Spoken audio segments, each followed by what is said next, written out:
What is the Bhagavad Gita? The Bhagavad Gita is the Word of God in person.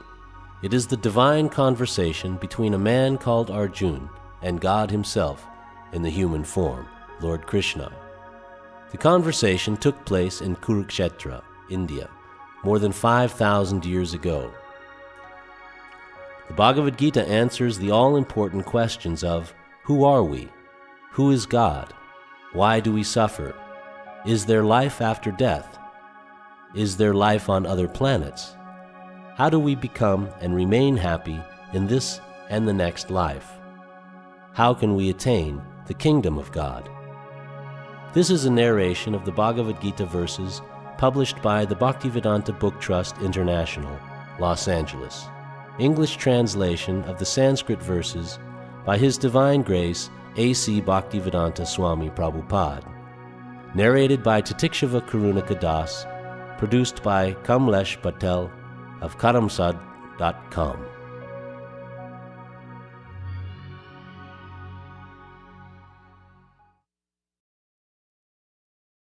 One may ask, what led to the great war on the battlefield of Kurukshetra, where the Bhagavad Gita was spoken? More than 5,000 years ago, the great king Vichitravirya passed away. Because his eldest son, Dhritarashtra, was born blind and thus not fit to rule, Pandu, the younger son, inherited the kingdom. After the death of King Pandu, his 5 sons, known as the Pandavas, became the lawful inheritors of the kingdom. But as the Pandavas were just still boys, Dhritarashtra assumed the throne for himself. Dhritarashtra had 100 sons, known as the Kauravas. When the Pandavas came of age and were ready to rule the kingdom, they did not want the entire kingdom for themselves, which was rightfully theirs. They were willing to share the kingdom with their cousins. Thus the kingdom was divided into 2 halves between the Pandavas and the Kauravas. Duryodhana, the eldest of the Kauravas, was not satisfied with his share. He wanted to enjoy the entire kingdom for himself. He made several attempts to kill the Pandavas, but was unsuccessful. He then unlawfully took possession of the entire kingdom and forced the Pandavas into exile. The Pandavas then requested just 5 villages, 1 for each brother. To this Duryodhana replied he would not give them enough land to stick a pin into. Lord Krishna pleaded for a peaceful and non-violent resolution to the land dispute. But Duryodhana rejected him and declared war on the Pandavas. The big war of Mahabharata was thus inevitable. In preparation for the war, both Duryodhana and Arjuna approached Lord Krishna for help. Krishna, as God himself, would not turn away anyone who approaches him for help, be they good or wicked. Lord Krishna offered his entire army to one side and himself as an advisor to the other side. Duryodhana snapped at Lord Krishna's army, and Arjuna was eager for the Lord himself as an advisor. Thus Lord Krishna became the advisor and charioteer to Arjuna. Arjuna faced a dilemma on the battlefield, whether to fight for his rights or run away from the war and let the wicked and evil sons of Dhritarashtra rule the kingdom.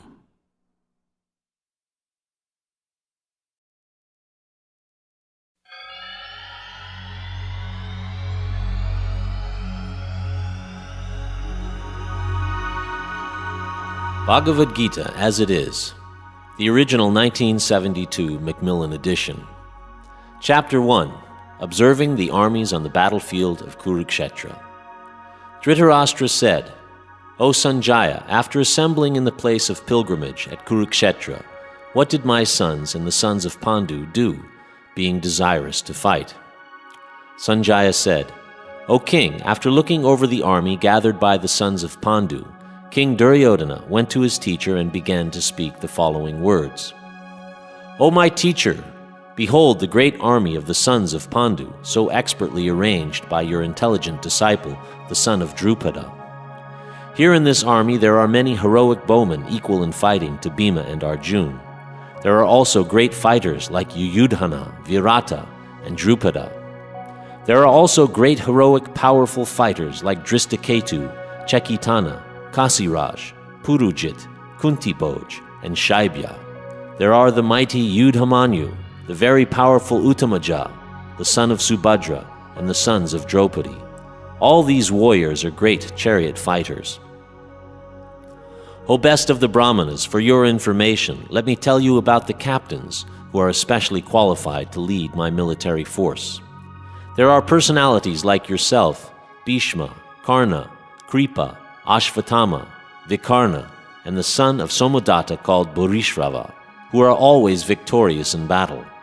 There are many other heroes who are prepared to lay down their lives for my sake.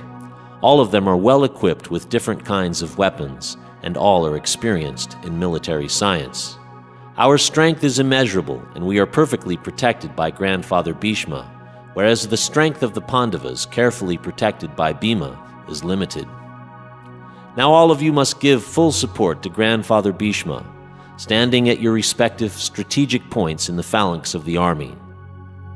Then Bhishma, the great valiant grandsire of the Kuru dynasty, the grandfather of the fighters, blew his conch shell very loudly, like the sound of a lion, giving Duryodhana joy. After that, the conch shells, bugles, trumpets, drums, and horns were all suddenly sounded, and the combined sound was tumultuous. On the other side, both Lord Krishna and Arjuna, stationed on a great chariot drawn by white horses, sounded their transcendental conch shells. Then Lord Krishna blew his conch shell called Panchajanya, Arjuna blew his, the Devadatta, and Bhima, the voracious eater and performer of Herculean tasks, blew his terrific conch shell called Pundram. King Yudhisthira, the son of Kunti, blew his conch shell, the Ananta Vijaya, and Nakula and Sahadev blew the Sugosha and Manipushpaka. That great archer, the king of Kashi, the great fighter Shikhandi, Drishtajumna, Virata, and the unconquerable Satyaki, Drupada, the sons of Draupadi, and the others, O king, such as the son of Subhadra, greatly armed, all blew their respective conch shells. The blowing of these different conch shells became uproarious, and thus vibrating both in the sky and on the earth, it shattered the hearts of the sons of Dhritarashtra. O king, at that time Arjuna, the son of Pandu, who was seated in his chariot, his flag marked with Hanuman, took up his bow and prepared to shoot his arrows, looking at the sons of Dhritarashtra. O king, Arjuna then spoke to Rishikesh these words.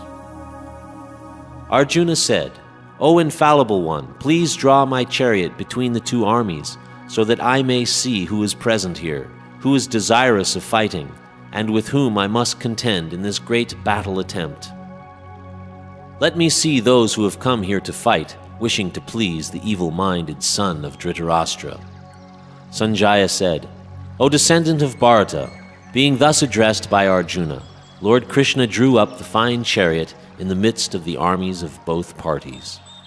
In the presence of Bhishma, Drona, and all the other chieftains of the world, Rishikesh, the Lord, said, Just behold, Partha, all the Kurus who are assembled here. There Arjuna could see within the midst of the armies of both parties his fathers, grandfathers, teachers, maternal uncles, brothers, sons, grandsons, friends, and also his father-in-law and well-wishers, all present there. When the son of Kunti, Arjuna, saw all these different grades of friends and relatives, he became overwhelmed with compassion and spoke thus. Arjuna said, My dear Krishna, seeing my friends and relatives present before me in such a fighting spirit, I feel the limbs of my body quivering and my mouth drying up. My whole body is trembling and my hair is standing on end. My bow Gandiva is slipping from my hand and my skin is burning. I am now unable to stand here any longer. I am forgetting myself and my mind is reeling. I foresee only evil, O killer of the Keshi demon. I do not see how any good can come from killing my own kinsman in this battle, nor can I, my dear Krishna, desire any subsequent victory, kingdom, or happiness. O Govinda, of what avail to us are kingdoms, happiness, or even life itself, when all those for whom we may desire them are now arrayed in this battlefield? O Madhusudana, when teachers, fathers, sons, grandfathers, Maternal uncles, fathers-in-law, grandsons, brothers-in-law, and all relatives are ready to give up their lives and properties and are standing before me. Then why should I wish to kill them, though I may survive? O maintainer of all creatures, I am not prepared to fight with them even in exchange for the 3 worlds, let alone this earth. Sin will overcome us if we slay such aggressors. Therefore, it is not proper for us to kill the sons of Dhritarashtra and our friends. What should we gain, O Krishna, husband of the goddess of fortune? And how could we be happy by killing our own kinsmen? O Janardana, although these men, overtaken by greed, see no fault in killing one's family or quarreling with friends, why should we, with knowledge of the sin, engage in these acts? With the destruction of dynasty, the eternal family tradition is vanquished, and thus the rest of the family becomes involved in irreligious practice. When irreligion is prominent in the family, O Krishna, the women of the family become corrupt, and from the degradation of womanhood, O descendant of Vrishni, comes unwanted progeny. When there is increase of unwanted population, a hellish situation is created both for the family and for those who destroy the family tradition. In such corrupt families, there is no offering of oblations of food and water to the ancestors. Due to the evil deeds of the destroyers of family tradition, all kinds of community projects and family welfare activities are devastated. O Krishna, maintainer of the people, I have heard by disciplic succession that those who destroy family traditions dwell always in hell. Alas, how strange it is that we are preparing to commit greatly sinful acts, driven by the desire to enjoy royal happiness. I would consider it better for the sons of Dhritarashtra to kill me unarmed and unresisting rather than fight with them.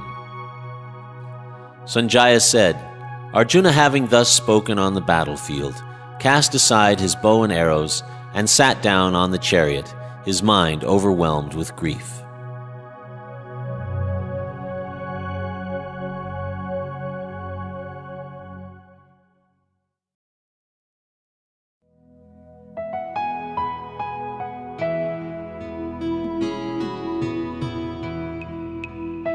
Chapter 2. Contents of the Gita Summarized. Sanjaya said, seeing Arjuna full of compassion and very sorrowful, his eyes brimming with tears, Madhusudana, Krishna, spoke the following words. The Supreme Person, Bhagavan, said, My dear Arjuna, how have these impurities come upon you? They are not at all befitting a man who knows the progressive values of life. They do not lead to higher planets, but to infamy. O son of Pritha, do not yield to this degrading impotence. It does not become you. Give up such petty weakness of heart, and arise, O chastiser of the enemy. Arjuna said, O killer of Madhu, Krishna, how can I counterattack with arrows in battle men like Bhishma and Drona, who are worthy of my worship? It is better to live in this world by begging than to live at the cost of the lives of great souls who are my teachers. Even though they are avaricious, they are nonetheless superiors. If they are killed, our spoils will be tainted with blood. Nor do we know which is better, conquering them or being conquered by them. The sons of Dhritarashtra, whom if we killed we should not care to live, are now standing before us on this battlefield. Now I am confused about my duty, and have lost all composure because of weakness. In this condition, I am asking you to tell me clearly what is best for me. Now I am your disciple, and a soul surrendered unto you. Please instruct me. I can find no means to drive away this grief which is drying up my senses. I will not be able to destroy it, even if I win an unrivaled kingdom on the earth, with sovereignty like the demigods in heaven.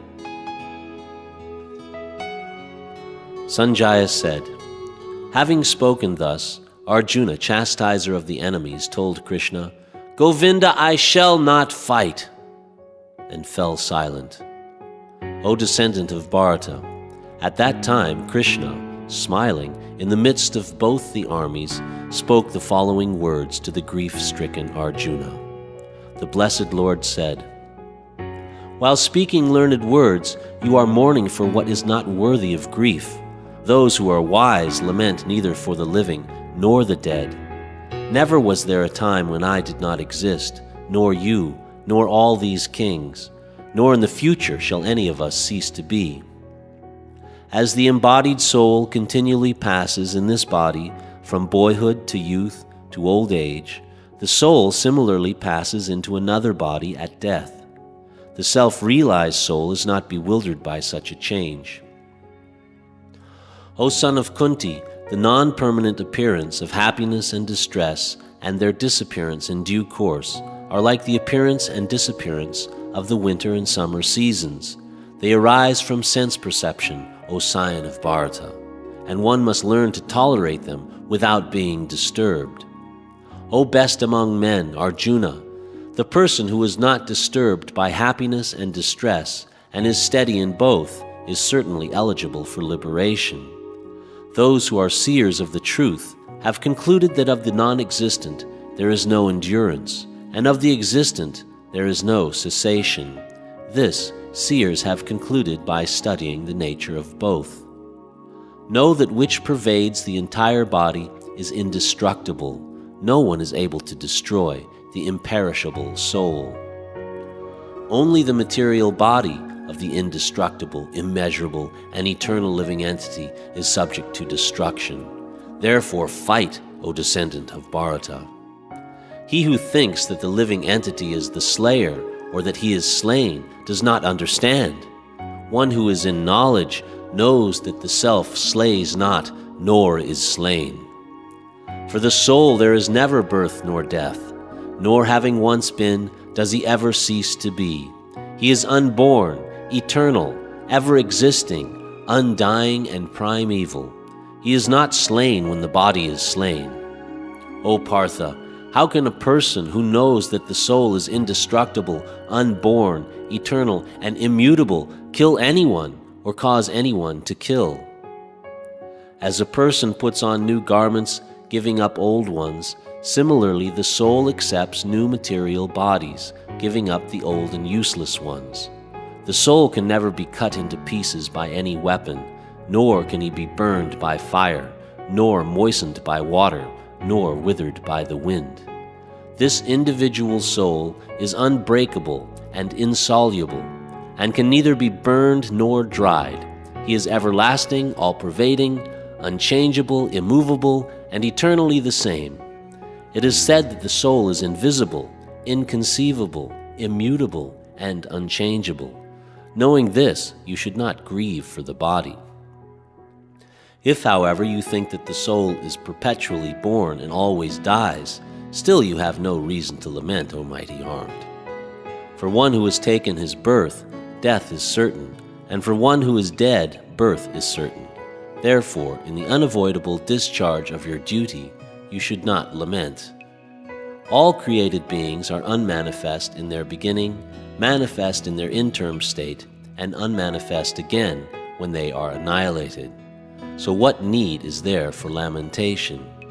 Some look on the soul as amazing, some describe him as amazing, and some hear of him as amazing, while others, even after hearing about him, cannot understand him at all.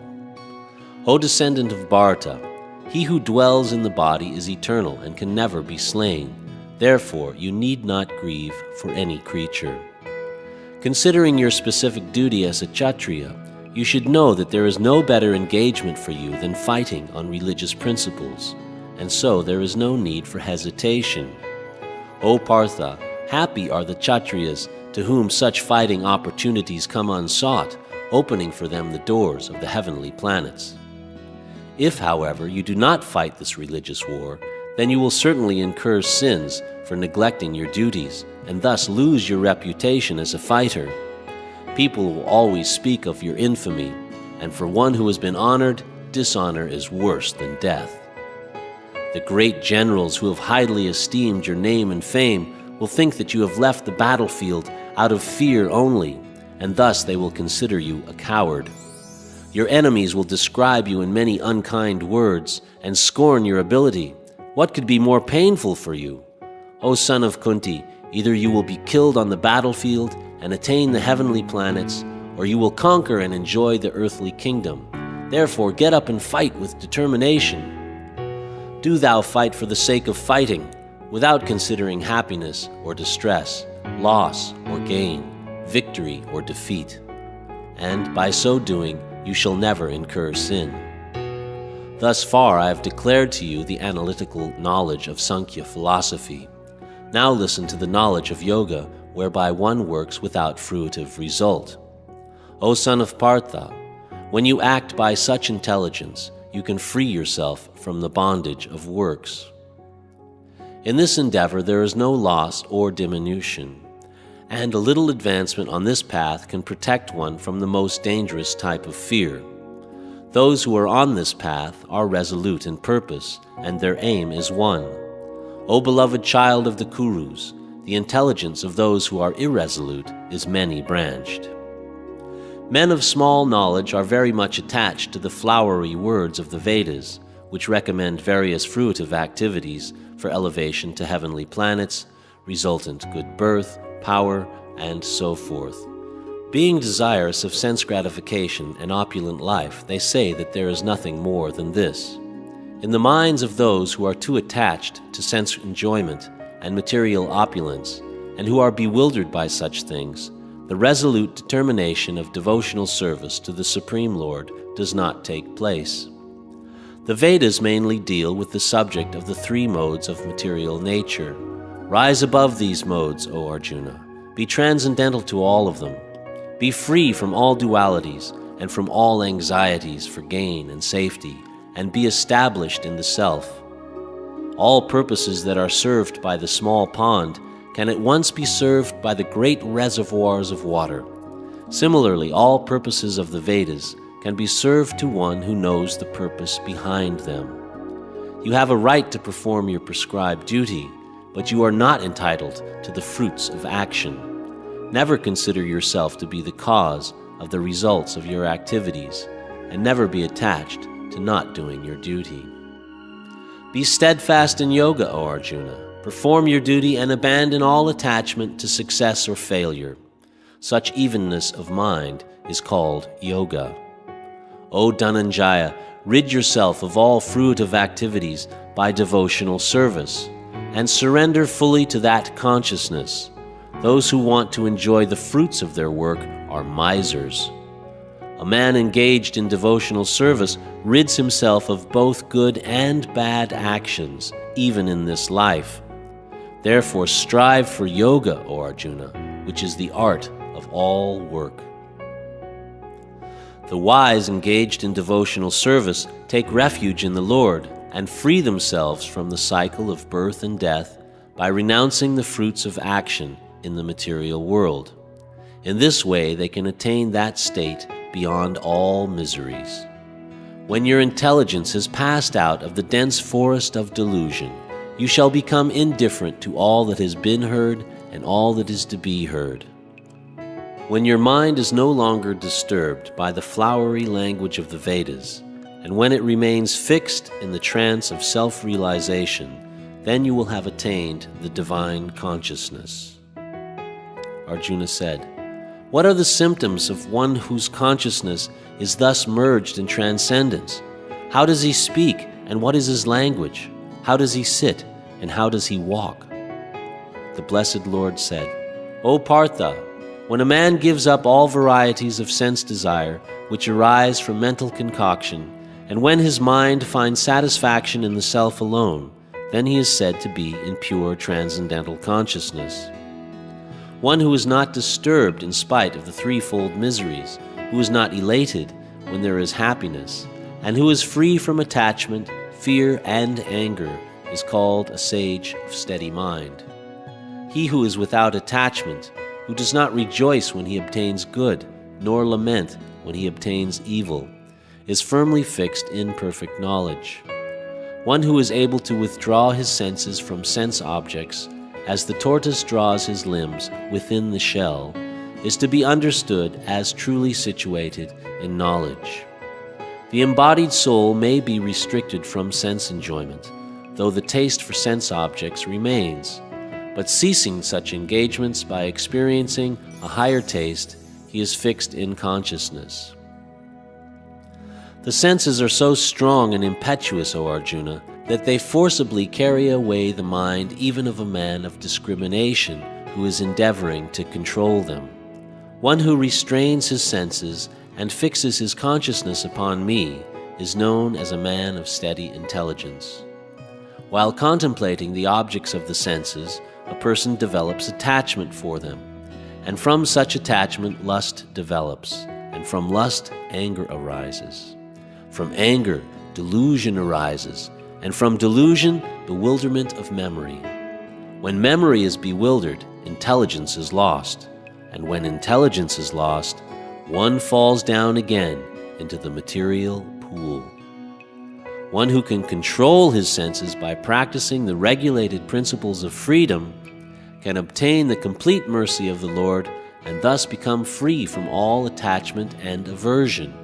For one who is so situated in the divine consciousness, the threefold miseries of material existence exist no longer. In such a happy state, one's intelligence soon becomes steady. One who is not in transcendental consciousness can have neither a controlled mind nor steady intelligence, without which there is no possibility of peace. And how can there be any happiness without peace? As a boat on the water is swept away by a strong wind, even one of the senses on which the mind focuses can carry away a man's intelligence. Therefore, O mighty armed, one whose senses are restrained from their objects is certainly of steady intelligence. What is night for all beings is the time of awakening for the self-controlled, and the time of awakening for all beings is night for the introspective sage. A person who is not disturbed by the incessant flow of desires that enter like rivers into an ocean, which is ever being filled but is always still, can alone achieve peace, and not the man who strives to satisfy such desires. A person who has given up all desires for sense gratification, who lives free from desires, who has given up all sense of proprietorship, and is devoid of false ego, he alone can attain real peace. That is the way of the spiritual and godly life, after attaining which a man is not bewildered. Being so situated, even at the hour of death, one can enter into the kingdom of God.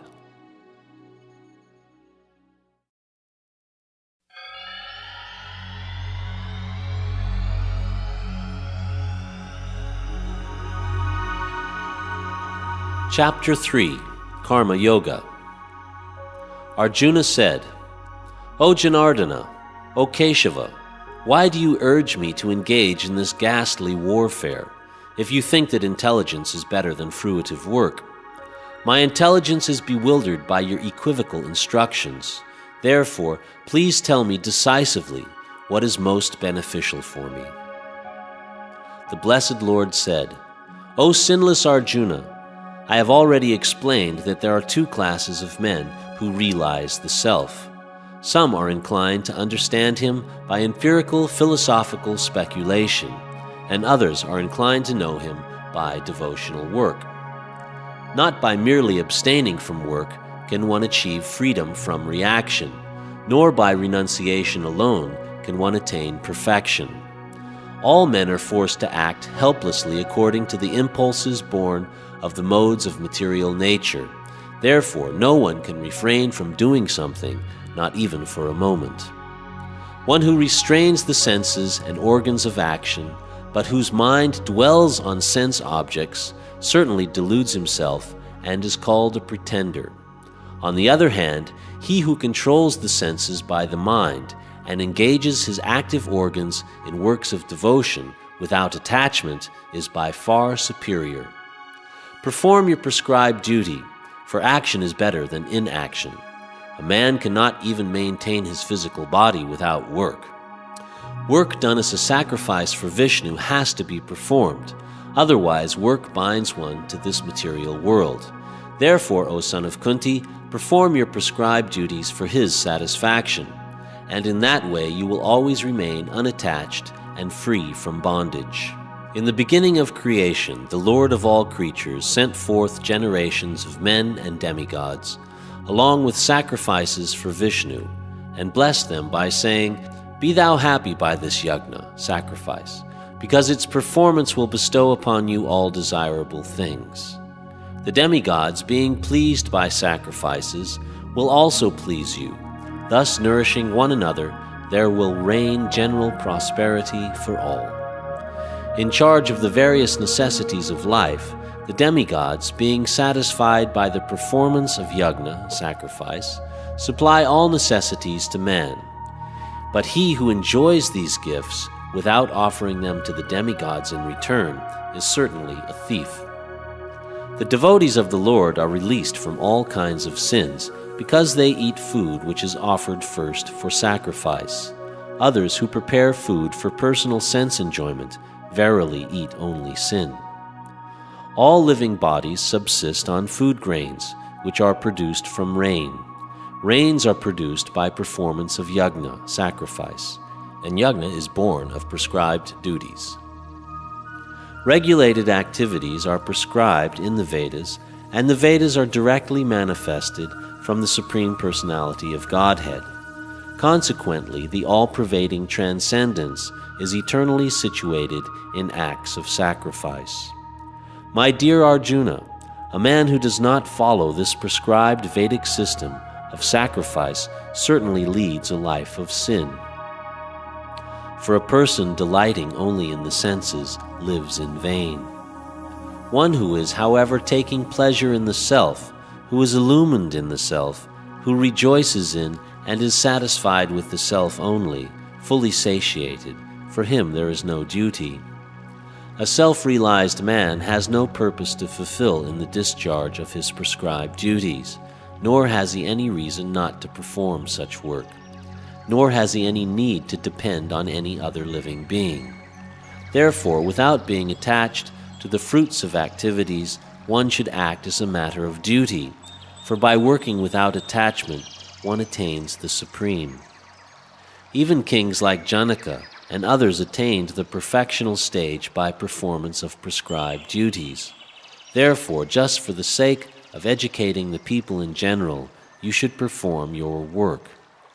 Whatever action is performed by a great man, common men will follow in his footsteps, and whatever standards he sets by exemplary acts, all the world pursues.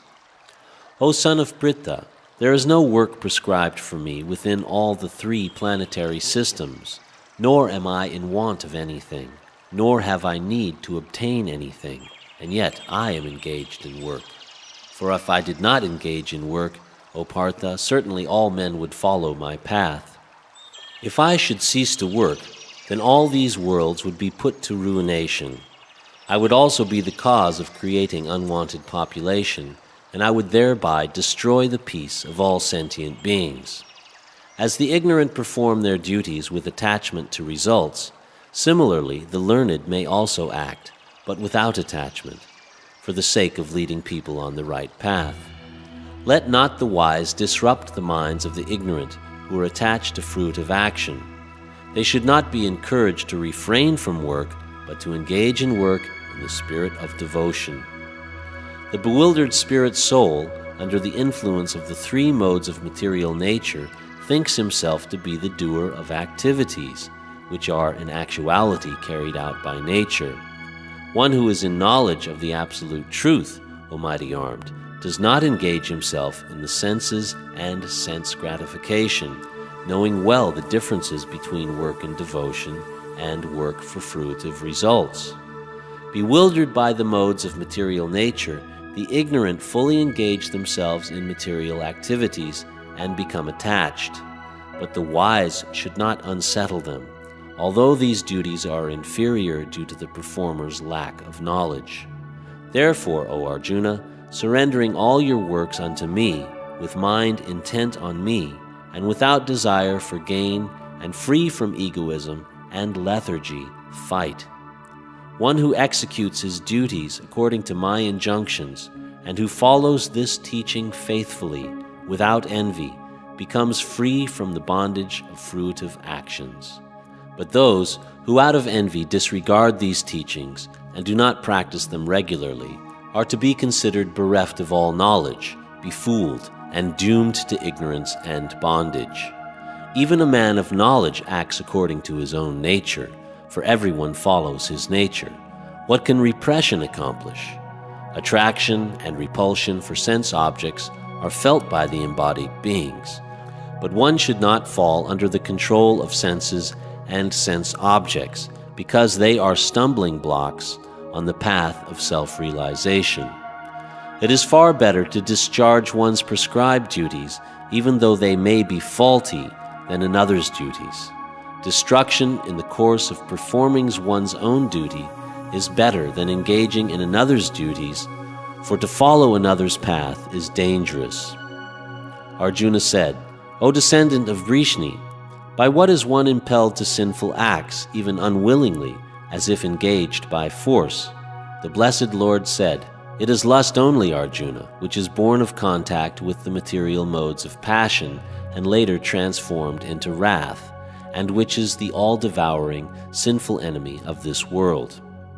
As fire is covered by smoke, as a mirror is covered by dust, or as the embryo is covered by the womb, similarly, the living entity is covered by different degrees of this lust.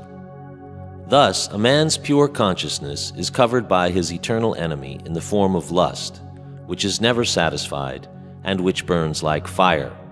The senses, the mind, and the intelligence are the sitting places of this lust, which veils the real knowledge of the living entity and bewilders him.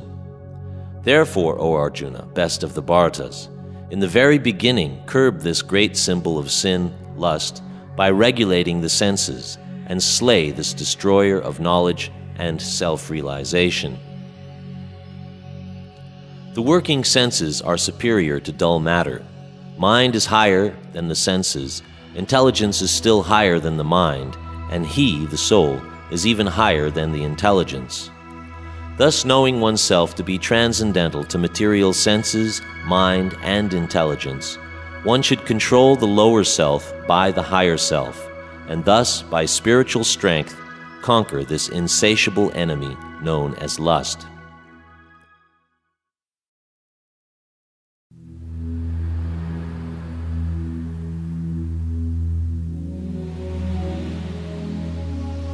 Chapter 4. Transcendental Knowledge. The Blessed Lord said, I instructed this imperishable science of yoga to the sun god, Vivishwan, and Vivishwan instructed it to Manu, the father of mankind, and Manu in turn instructed it to Ikshvaku. This supreme science was thus received through the chain of disciplic succession, and the saintly kings understood it in that way.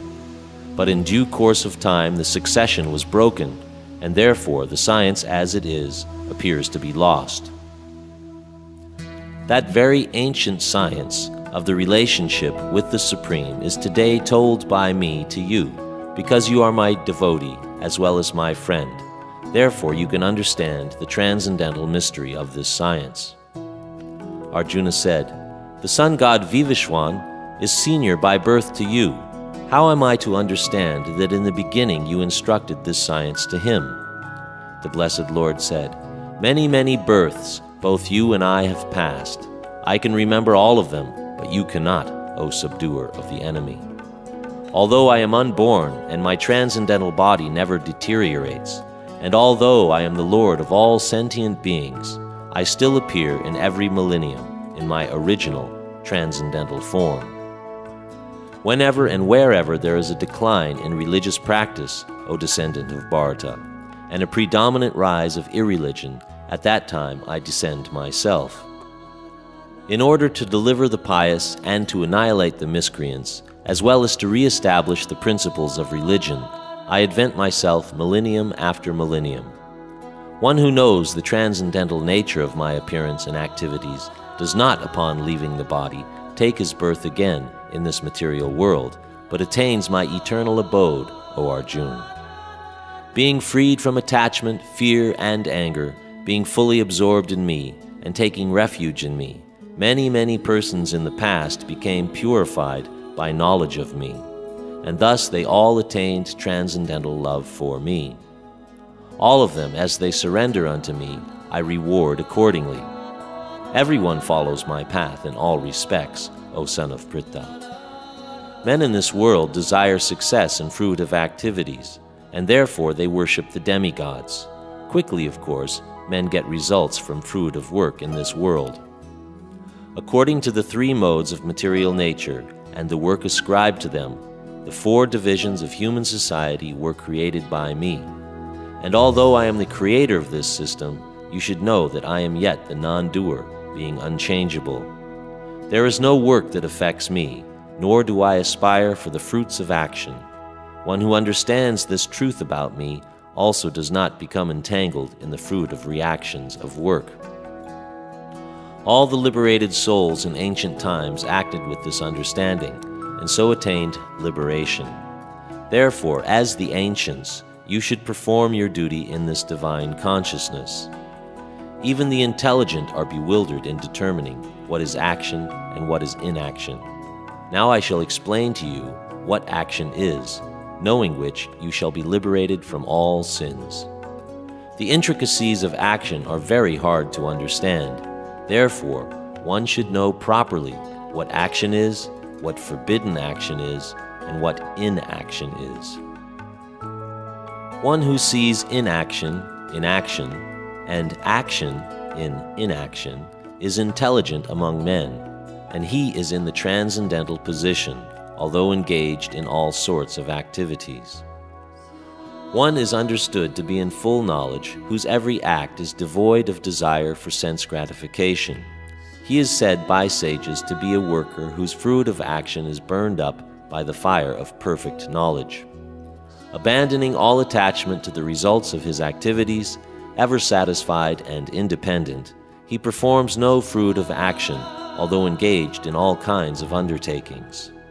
Such a man of understanding acts with mind and intelligence perfectly controlled, gives up all sense of proprietorship over his possessions, and acts only for the bare necessities of life. Thus working, he is not affected by sinful reactions. He who is satisfied with gain which comes of its own accord, who is free from duality and does not envy, who is steady both in success and failure, is never entangled, although performing actions. The work of a man who is unattached to the modes of material nature and who is fully situated in transcendental knowledge merges entirely into transcendence.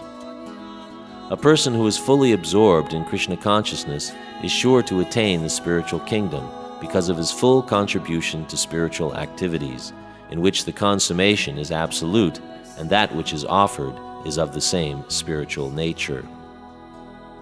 Some yogis perfectly worship the demigods by offering different sacrifices to them, and some of them offer sacrifices in the fire of the Supreme Brahman. Some of them sacrifice the hearing process and the senses in the fire of the controlled mind, and others sacrifice the objects of the senses, such as sound, in the fire of sacrifice.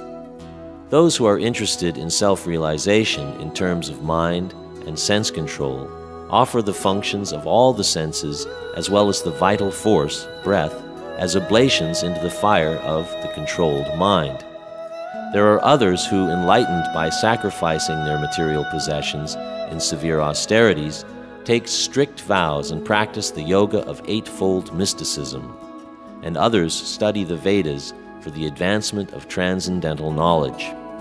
And there are even others who are inclined to the process of breath restraint, to remain in trance, and they practice stopping the movement of the outgoing breath into the incoming, and the incoming breath into the outgoing, and thus at last remain in trance, stopping all breathing. Some of them, curtailing the eating process, offer the outgoing breath into itself as a sacrifice. All these performers who know the meaning of sacrifice become cleansed of sinful reaction, and having tasted the nectar of the remnants of such sacrifice, they go to the supreme eternal atmosphere.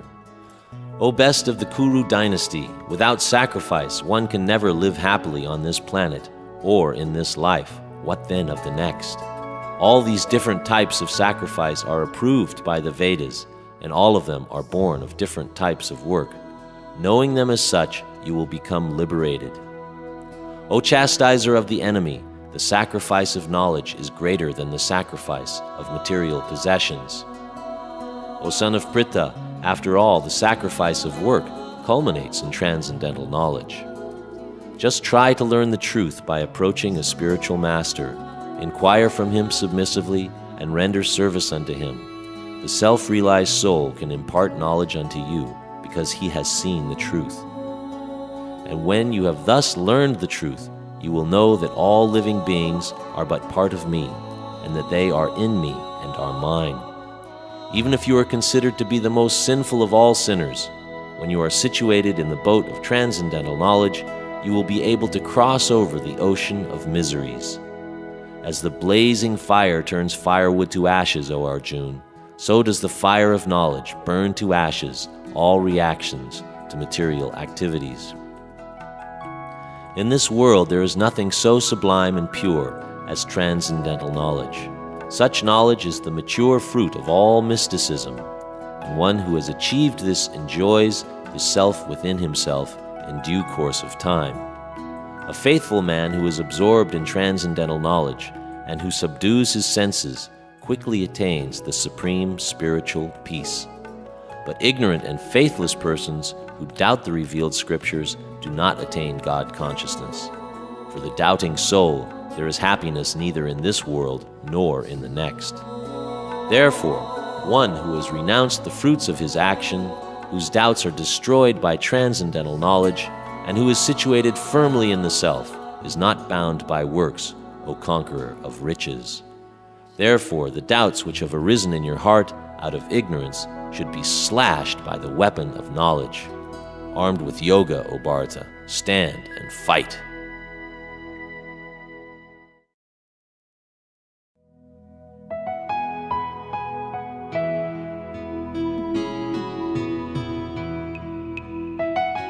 Chapter 5, Karma Yoga, Action in Krishna Consciousness.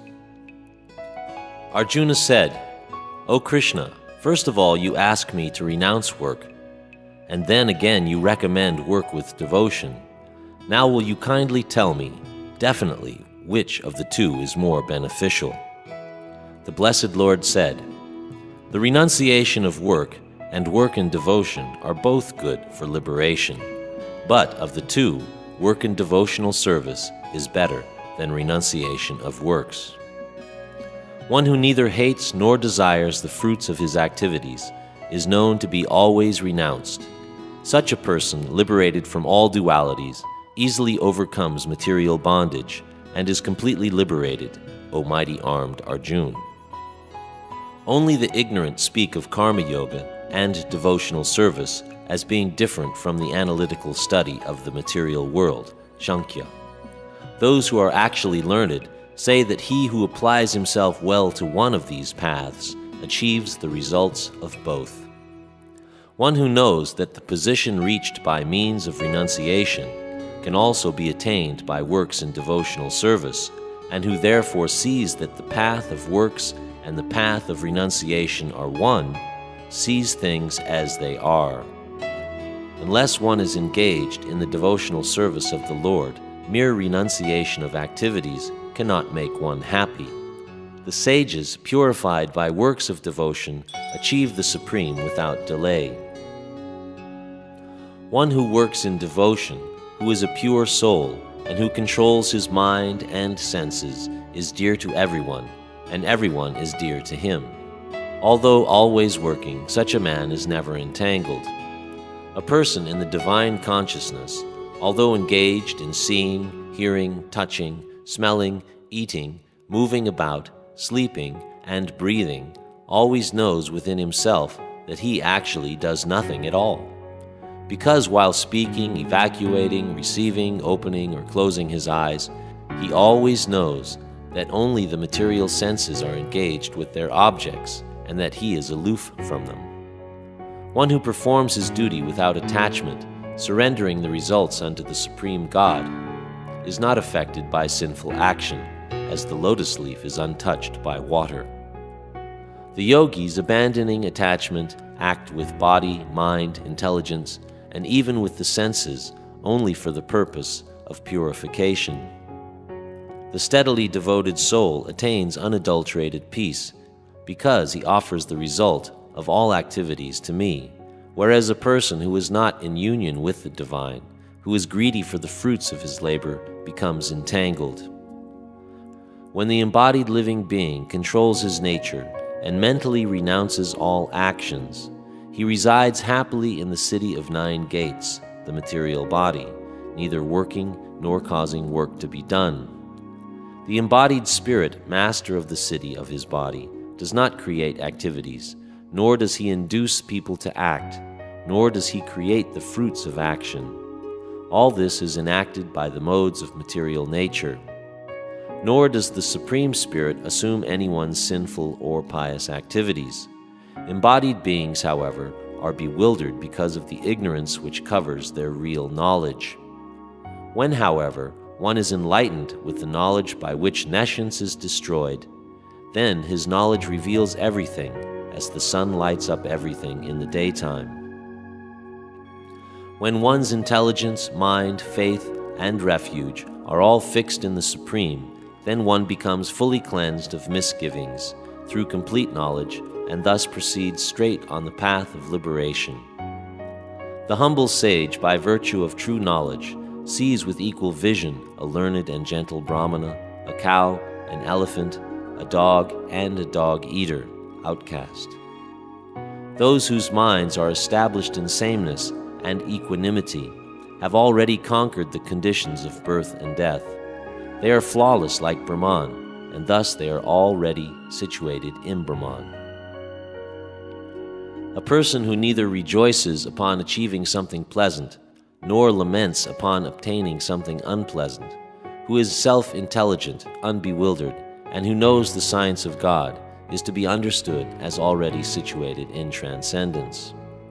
Such a liberated person is not attracted to material sense pleasure or external objects, but is always in trance, enjoying the pleasure within. In this way, the self-realized person enjoys unlimited happiness, for he concentrates on the Supreme. An intelligent person does not take part in the sources of misery, which are due to contact with the material senses. O son of Kunti, such pleasures have a beginning and an end, and so the wise man does not delight in them. Before giving up this present body, if one is able to tolerate the urges of the material senses and check the force of desire and anger, he is a yogi and is happy in this world. One whose happiness is within, who is active within, who rejoices within, and is illumined within, is actually the perfect mystic. He is liberated in the Supreme, and ultimately he attains the Supreme. One who is beyond duality and doubt, whose mind is engaged within, who is always busy working for the welfare of all sentient beings, and who is free from all sins, achieves liberation in the Supreme. Those who are free from anger and all material desires, who are self-realized, self-disciplined, and constantly endeavoring for perfection, are assured of liberation in the Supreme in the very near future. Shutting out all external sense objects, keeping the eyes and vision concentrated between the 2 eyebrows, suspending the inward and outward breaths within the nostrils, thus controlling the mind, senses, and intelligence, the transcendentalist becomes free from desire, fear, and anger. One who is always in this state is certainly liberated. The sages, knowing me as the ultimate purpose of all sacrifices and austerities, the Supreme Lord of all planets and demigods, and the benefactor and well-wisher of all living entities, attain peace from the pangs of material miseries.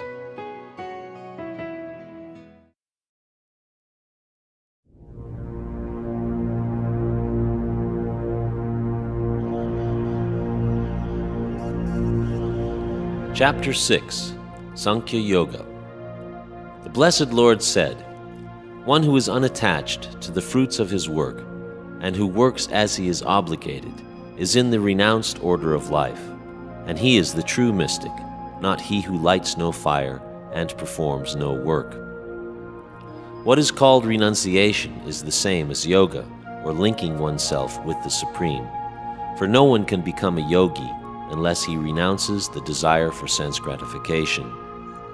For one who is a neophyte in the eightfold yoga system, work is said to be the means. And for one who has already attained to yoga, cessation of all material activities is said to be the means.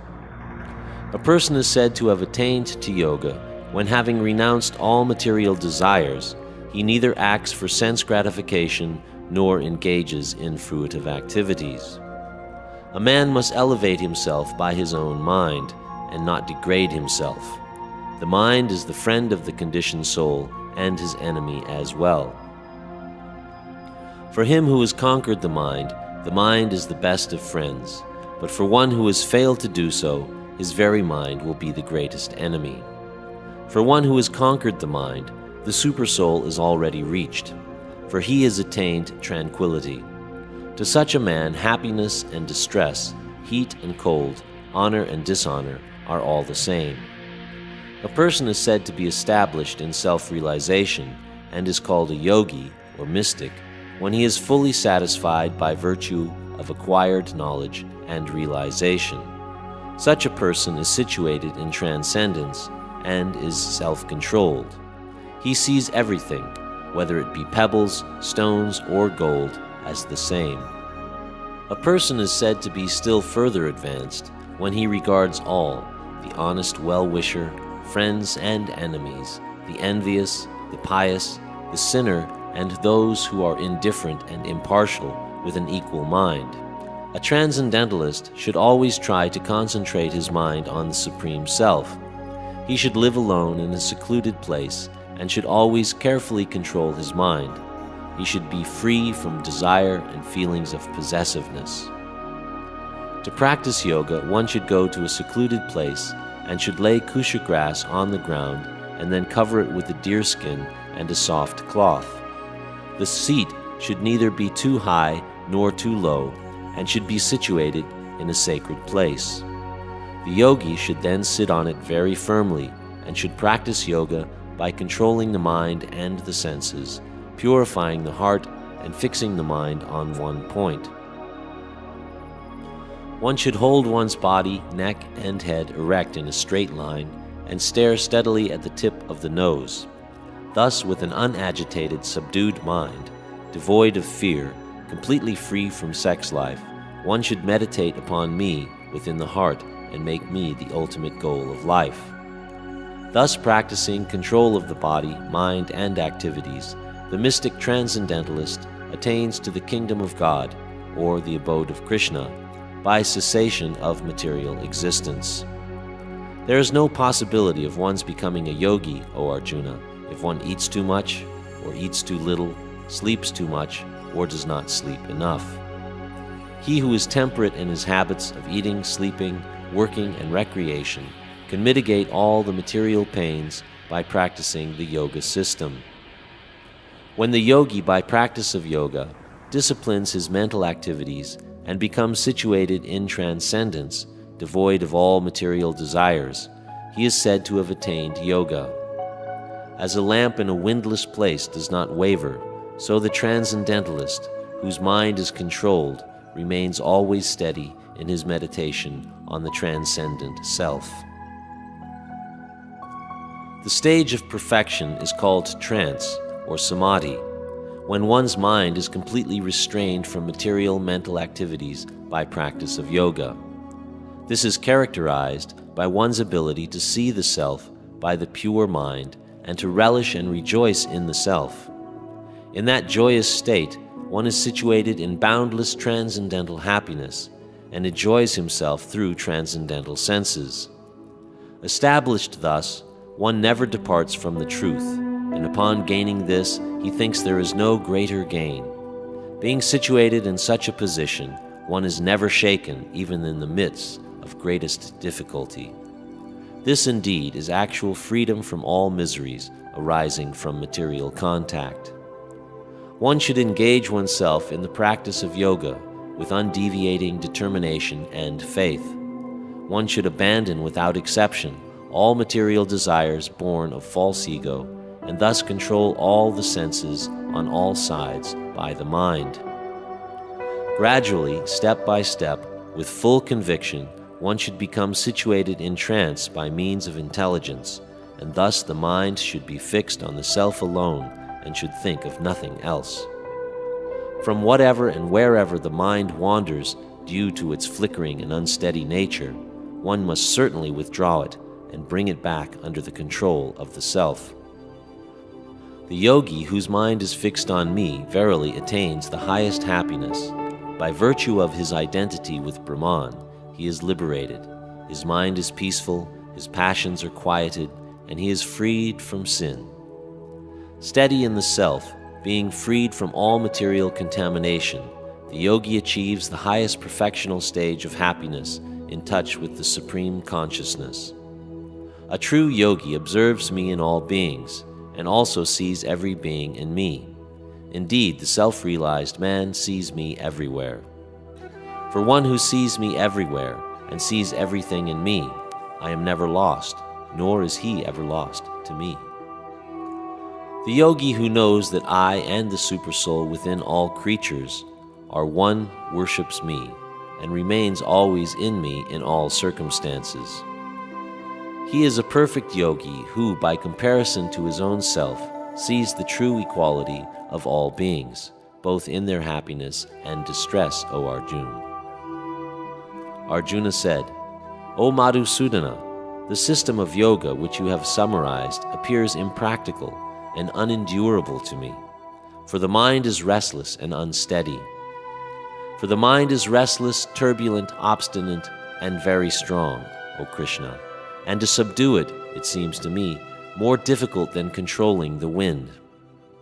The Blessed Lord said, O mighty armed son of Kunti, it is undoubtedly very difficult to curb the restless mind, but it is possible by constant practice and by detachment.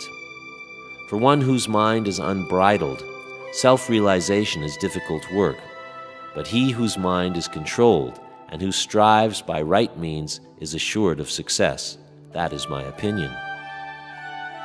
Arjuna said, What is the destination of the man of faith who does not persevere, who in the beginning takes to the process of self-realization, but who later desists due to worldly mindedness, and thus does not attain perfection in mysticism? O mighty armed Krishna, does not such a man, being deviated from the path of transcendence, perish like a riven cloud with no position in any sphere? This is my doubt, O Krishna, and I ask you to dispel it completely. But for yourself, no one is to be found who can destroy this doubt. The Blessed Lord said, Son of Pritha, a transcendentalist engaged in auspicious activities does not meet with destruction, either in this world or in the spiritual world. One who does good, my friend, is never overcome by evil. The unsuccessful yogi, after many, many years of enjoyment on the planets of the pious living entities, is born into a family of righteous people, or into a family of rich aristocracy. Or he takes his birth in a family of transcendentalists, who are surely great in wisdom. Verily, such a birth is rare in this world. On taking such a birth, he again revives the divine consciousness of his previous life, and he tries to make further progress in order to achieve complete success, O son of Kuru. By virtue of the divine consciousness of his previous life, he automatically becomes attracted to the yogic principles, even without seeking them. Such an inquisitive transcendentalist, striving for yoga, stands always above the ritualistic principles of the scriptures. But when the yogi engages himself with sincere endeavor in making further progress, being washed of all contaminations, then ultimately, after many, many births of practice, he attains the supreme goal. A yogi is greater than the ascetic, greater than the empiricist, and greater than the fruitive worker. Therefore, O Arjuna, in all circumstances be a yogi. And of all yogis, he who always abides in me with great faith, worshipping me in transcendental loving service, is most intimately united with me in yoga and is the highest of all.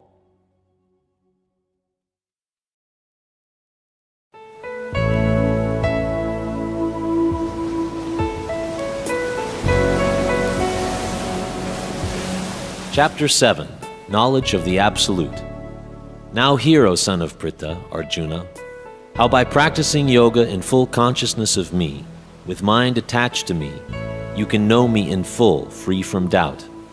I shall now declare unto you in full this knowledge, both phenomenal and noumenal, by knowing which there shall remain nothing further to be known. Out of many thousands among men, one may endeavor for perfection, and of those who have achieved perfection, hardly one knows me in truth. Earth, water, fire, air, ether, mind, intelligence, and false ego, altogether these 8 comprise my separate material energies. Besides this inferior energy, O mighty armed Arjuna, there is a superior energy of mine, which are all living entities who are struggling with material nature and are sustaining the universe. Of all that is material and all that is spiritual in this world, know for certain that I am both its origin and dissolution. O conqueror of wealth, Arjuna, there is no truth superior to me. Everything rests upon me as pearls are strung on a thread. O son of Kunti, Arjuna, I am the taste of water, the light of the sun and the moon, the syllable Om in the Vedic mantras. I am the sound in ether and the ability in man. I am the original fragrance of the earth, and I am the heat and fire. I am the life of all that lives, and I am the penance of all ascetics. O son of Pritha, know that I am the original seed of all existences, the intelligence of the intelligent, and the prowess of all powerful men. I am the strength of the strong, devoid of passion and desire. I am sex life, which is not contrary to religious principles, O Lord of the Bhartas, Arjuna. All states of being, be they of goodness, passion, or ignorance, are manifested by my energy. I am in one sense everything, but I am independent. I am not under the modes of this material nature. Deluded by the 3 modes, goodness, passion, and ignorance, the whole world does not know me, who am above the modes and inexhaustible. This divine energy of mine, consisting of the 3 modes of material nature, is difficult to overcome, but those who have surrendered unto me can easily cross beyond it. Those miscreants who are grossly foolish, lowest among mankind, whose knowledge is stolen by illusion, and who partake of the atheistic nature of demons, do not surrender unto me. O best among the Bharatas, Arjuna, 4 kinds of pious men render devotional service unto me: the distressed, the desirer of wealth, the inquisitive, and he who is searching for knowledge of the Absolute. Of these, the wise one, who is in full knowledge in union with me through pure devotional service, is the best, for I am very dear to him, and he is dear to me. All these devotees are undoubtedly magnanimous souls, but he who is situated in knowledge of me, I consider verily to dwell in me. Being engaged in my transcendental service, he attains me. After many births and deaths, he who is actually in knowledge surrenders unto me, knowing me to be the cause of all causes and all that is. Such a great soul is very rare. Those whose minds are distorted by material desires surrender unto demigods and follow the particular rules and regulations of worship according to their own natures. I am in everyone's heart as the supersoul. As soon as one desires to worship the demigods, I make his faith steady so that he can devote himself to some particular deity. Endowed with such faith, he seeks favors of a particular demigod and obtains his desires. But in actuality, these benefits are bestowed by me alone. Men of small intelligence worship the demigods, and their fruits are limited and temporary. Those who worship the demigods go to the planets of the demigods, but my devotees ultimately reach my supreme planet. Unintelligent men, who know me not, think that I have assumed this form and personality. Due to their small knowledge, they do not know my higher nature, which is changeless and supreme. I am never manifest to the foolish and unintelligent. For them I am covered by my eternal creative potency, Yoga Maya. And so the deluded world knows me not, who am unborn and infallible. O Arjuna, as the Supreme Personality of Godhead, I know everything that has happened in the past, all that is happening in the present, and all things that are yet to come. I also know all living entities, but me no one knows. O scion of Bharta Arjuna, O conqueror of the foe, all living entities are born into delusion, overcome by the dualities of desire and hate. Persons who have acted piously in previous lives and in this life, whose sinful actions are completely eradicated and who are freed from the duality of delusion, engage themselves in my service with determination. Intelligent persons who are endeavoring for liberation from old age and death take refuge in me in devotional service. They are actually Brahman because they entirely know everything about transcendental and fruitive activities. Those who know me as the Supreme Lord, as the governing principle of the material manifestation, who know me as the one underlying all the demigods and as the one sustaining all sacrifices, can with steadfast mind understand and know me even at the time of death.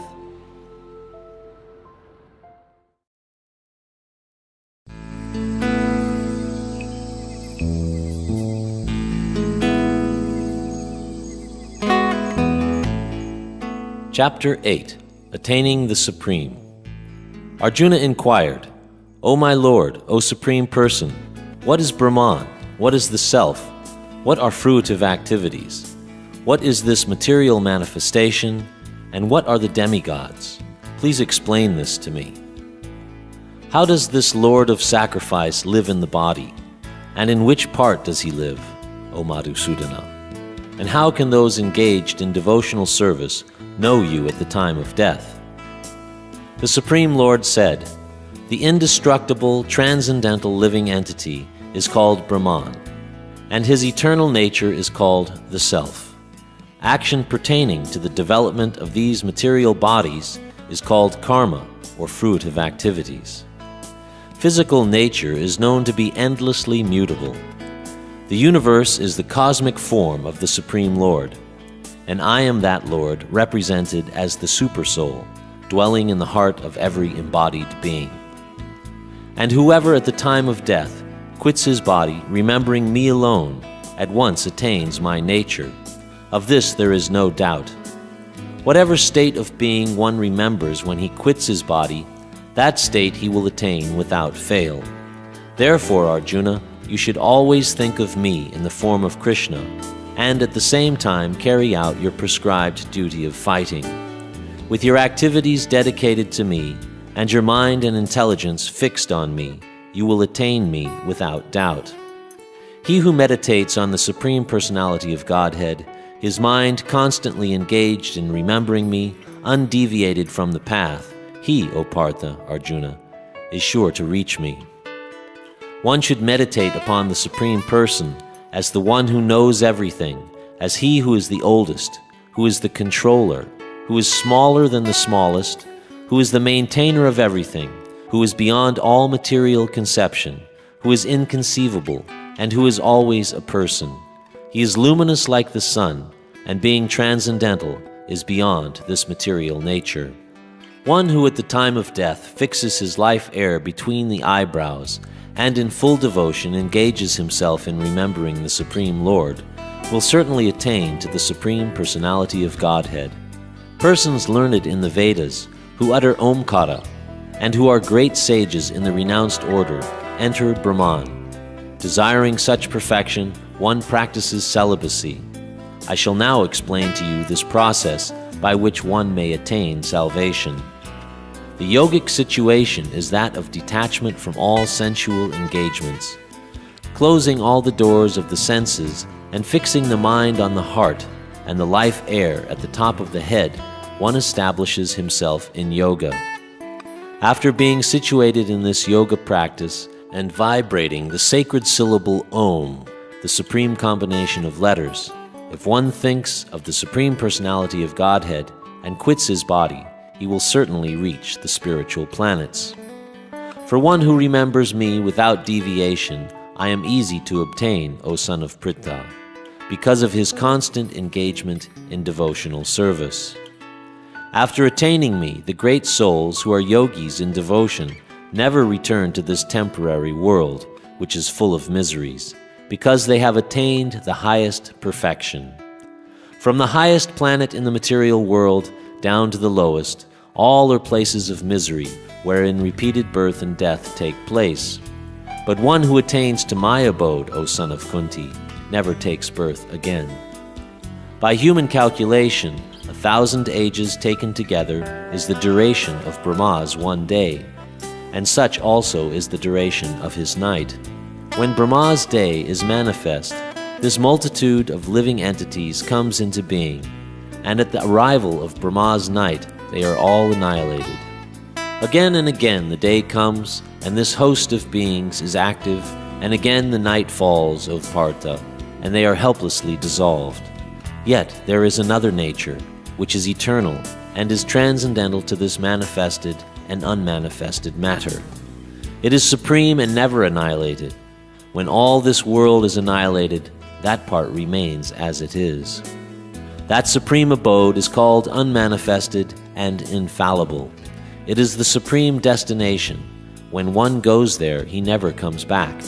That is my supreme abode. The Supreme Personality of Godhead, who is greater than all, is attainable by unalloyed devotion.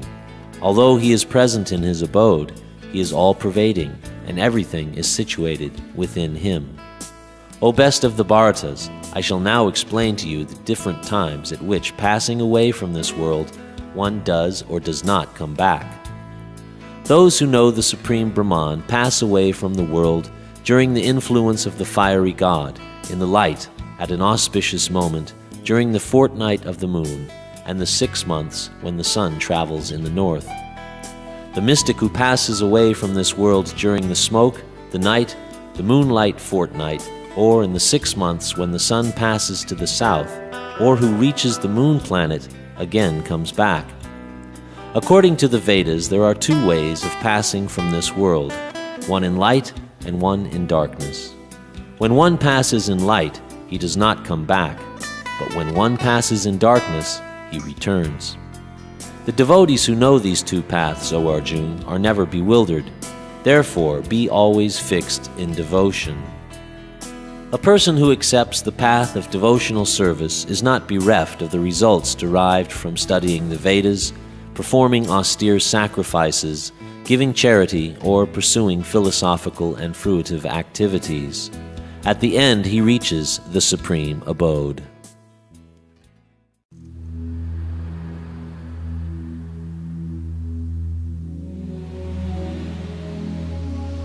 Chapter 9. The Most Confidential Knowledge. The Supreme Lord said, My dear Arjuna, because you are never envious of me, I shall impart to you this most secret wisdom, knowing which you shall be relieved of all the miseries of material existence. This knowledge is the king of education, the most secret of all secrets. It is the purest knowledge, and because it gives direct perception of the self by realization, it is the perfection of religion. It is everlasting, and it is joyfully performed. Those who are not faithful on the path of devotional service cannot attain me, O conqueror of foes, but return to birth and death in this material world. By me, in my unmanifested form, this entire universe is pervaded. All beings are in me, but I am not in them. And yet everything that is created does not rest in me. Behold my mystic opulence. Although I am the maintainer of all living entities, and although I am everywhere, still myself is the very source of creation. As the mighty wind blowing everywhere always rests in ethereal space, know that in the same manner all beings rest in me. O son of Kunti, at the end of the millennium, every material manifestation enters into my nature. At the beginning of another millennium, by my potency, I again create. The whole cosmic order is under me. By my will it is manifested again and again, and by my will it is annihilated at the end. O Dhananjaya, all this work cannot bind me. I am ever detached, seated as though neutral. This material nature is working under my direction, O son of Kunti, and it is producing all moving and unmoving beings. By its rule, this manifestation is created and annihilated again and again. Fools deride me when I descend in the human form. They do not know my transcendental nature and my supreme dominion over all that be.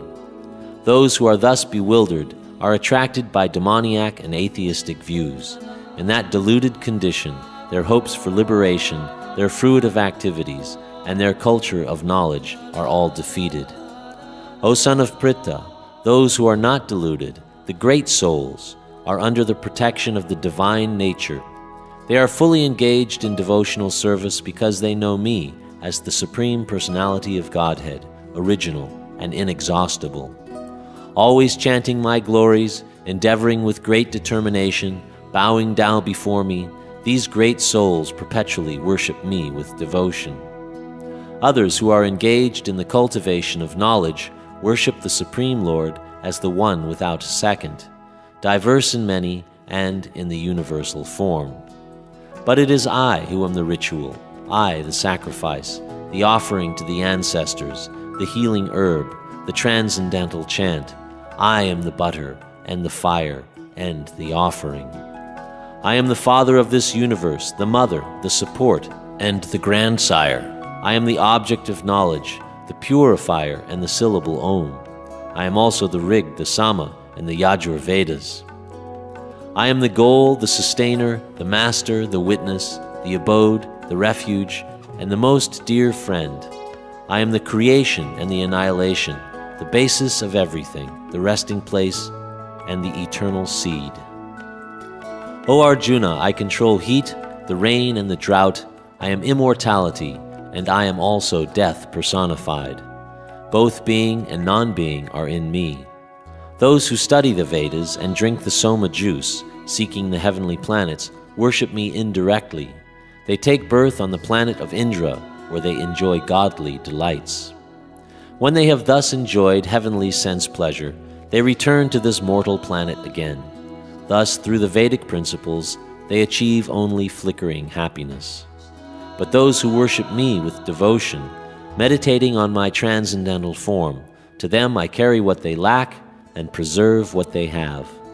Whatever a man may sacrifice to other gods, O son of Kunti, is really meant for me alone, but it is offered without true understanding. I am the only enjoyer and the only object of sacrifice. Those who do not recognize my true transcendental nature fall down. Those who worship the demigods will take birth among the demigods. Those who worship ghosts and spirits will take birth among such beings. Those who worship the ancestors go to the ancestors, and those who worship me will live with me. If one offers me with love and devotion a leaf, a flower, fruit, or water, I will accept it. O son of Kunti, all that you do, all that you eat, all that you offer and give away, as well as all austerities that you may perform, should be done as an offering unto me. In this way you will be freed from all reactions to good and evil deeds, and by this principle of renunciation you will be liberated and come to me. I envy no one, nor am I partial to anyone. I am equal to all, but whoever renders service unto me in devotion is a friend, is in me, and I am also a friend to him. Even if one commits the most abominable actions, if he is engaged in devotional service, he is to be considered saintly because he is properly situated. He quickly becomes righteous and attains lasting peace. O son of Kunti, declare it boldly that my devotee never perishes. O son of Pritha, those who take shelter in me, though they be of lower birth, women, Vaishyas, merchants, as well as Sudras, workers, can approach the supreme destination. How much greater then are the Brahmanas, the righteous, the devotees and saintly kings, who in this temporary miserable world engage in loving service unto me. Engage your mind always in thinking of me, offer obeisances and worship me. Being completely absorbed in me, surely you will come to me.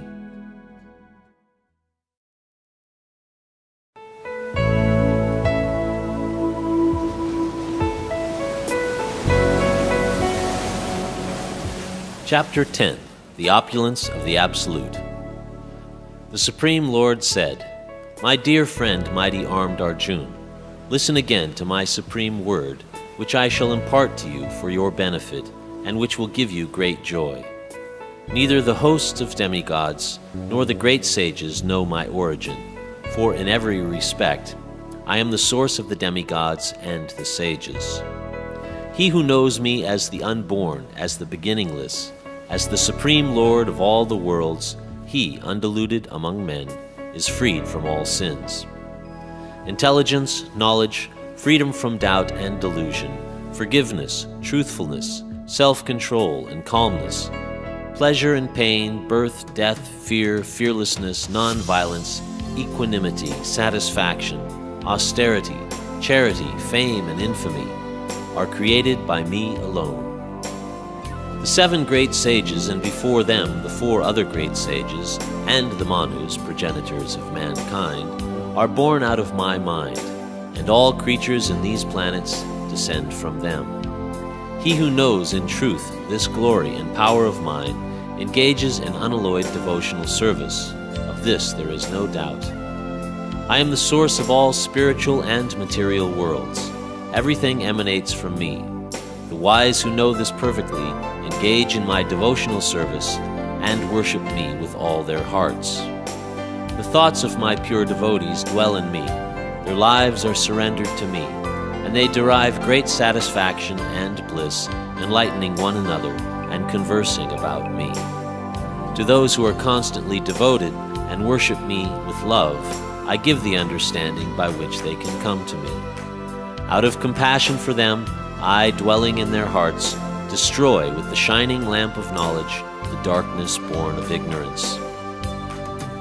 Arjuna said, "You are the supreme Brahman, the ultimate, the supreme abode and purifier, the absolute truth, and the eternal divine person.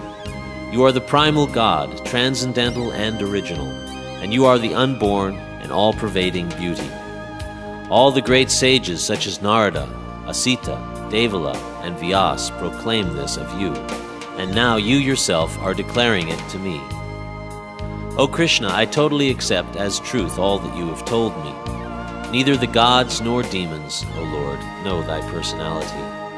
Indeed, you alone know yourself by your own potencies, O origin of all, Lord of all beings, God of gods, O Supreme Person, Lord of the universe. Please tell me in detail of your divine powers by which you pervade all these worlds and abide in them. How should I meditate on you? In what various forms are you to be contemplated, O blessed Lord? Tell me again in detail, O Janardana, Krishna, of your mighty potencies and glories, for I never tire of hearing your ambrosial words." The blessed Lord said, "Yes, I will tell you of my splendorous manifestations, but only of those which are prominent, O Arjun, for my opulence is limitless. I am the Self, O Gudakesha, seated in the hearts of all creatures. I am the beginning, the middle, and the end of all beings. Of the Adityas, I am Vishnu. Of lights, I am the radiant sun. I am Marichi of the Maruts, and among the stars I am the moon. Of the Vedas, I am the Samaveda. Of the demigods, I am Indra. Of the senses, I am the mind. And in living beings, I am the living force, knowledge. Of all the Rudras, I am Lord Shiva. Of the Yakshas and Rakshasas, I am the Lord of wealth, Kuvera. And of the Vasus, I am fire, Agni. And of the mountains, I am Meru. Of priests, O Arjuna, know me to be the chief, Brihaspati, the Lord of devotion. Of generals, I am Skanda, the Lord of war. And of bodies of water, I am the ocean. Of the great sages, I am Brigu. Of vibrations, I am the transcendental Om. Of sacrifices, I am the chanting of the holy names, Japa. And of immovable things, I am the Himalayas. Of all trees, I am the holy fig tree. And amongst sages and demigods, I am Narada. Of the singers of gods, Gandharvas, I am Chitrarata.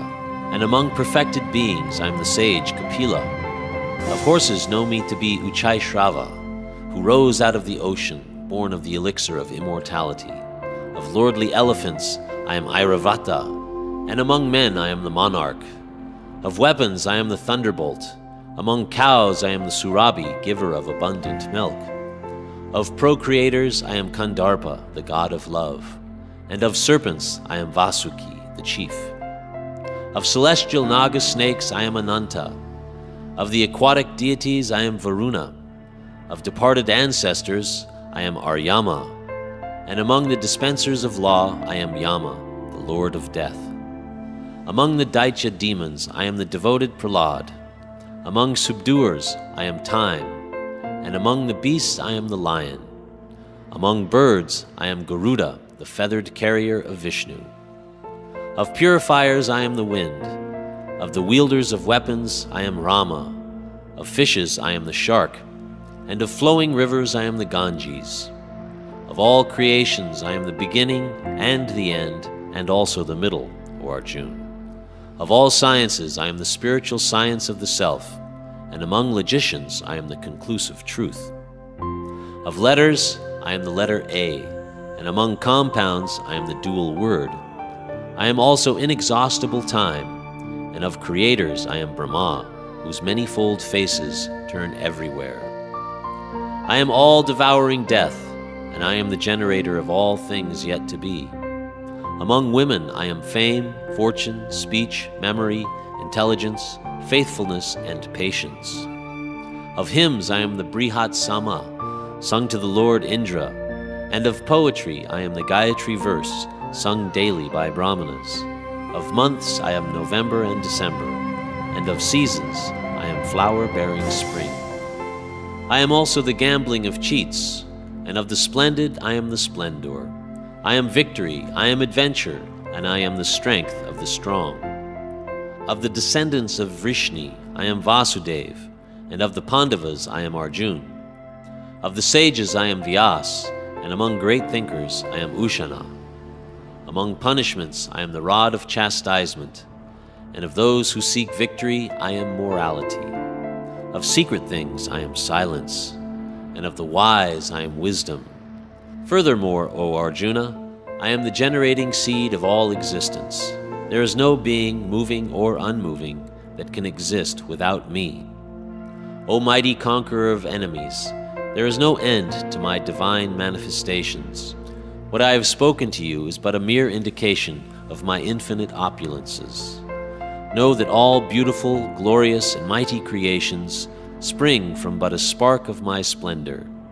But what need is there, Arjuna, for all this detailed knowledge? With a single fragment of myself, I pervade and support this entire universe.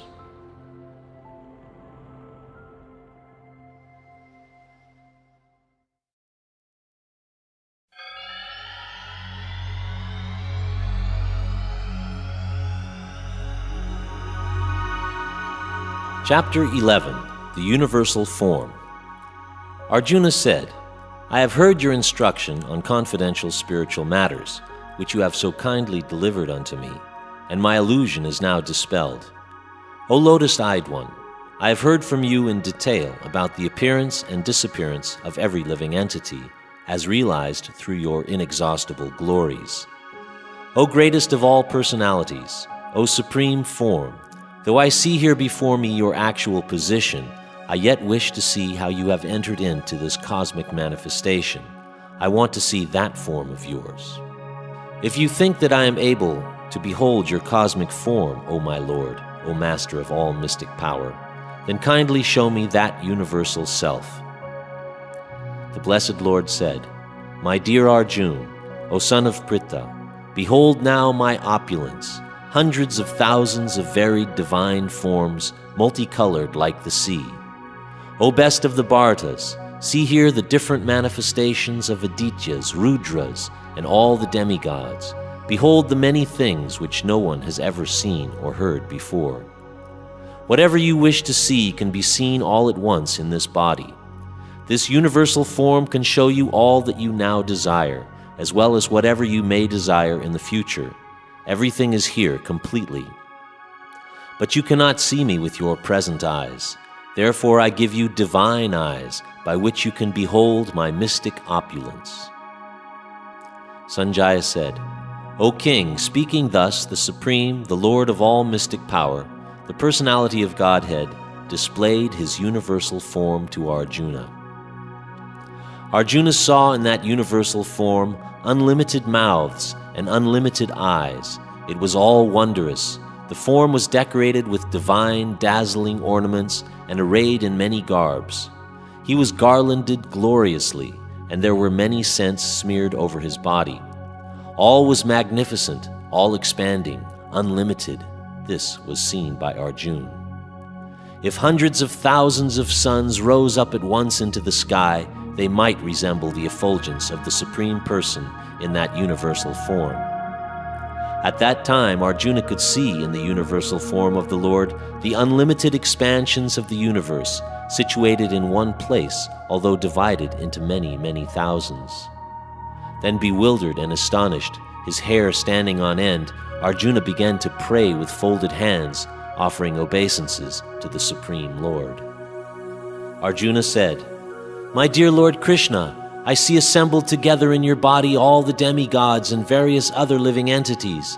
I see Brahma sitting on the lotus flower, as well as Lord Shiva and many sages and divine serpents.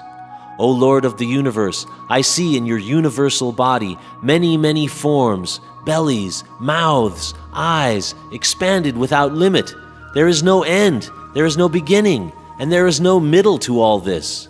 Your form, adorned with various crowns, clubs, and discs, is difficult to see because of its glaring effulgence, which is fiery and immeasurable like the sun. You are the supreme primal objective. You are the best in all the universes. You are inexhaustible, and you are the oldest. You are the maintainer of religion, the eternal personality of Godhead.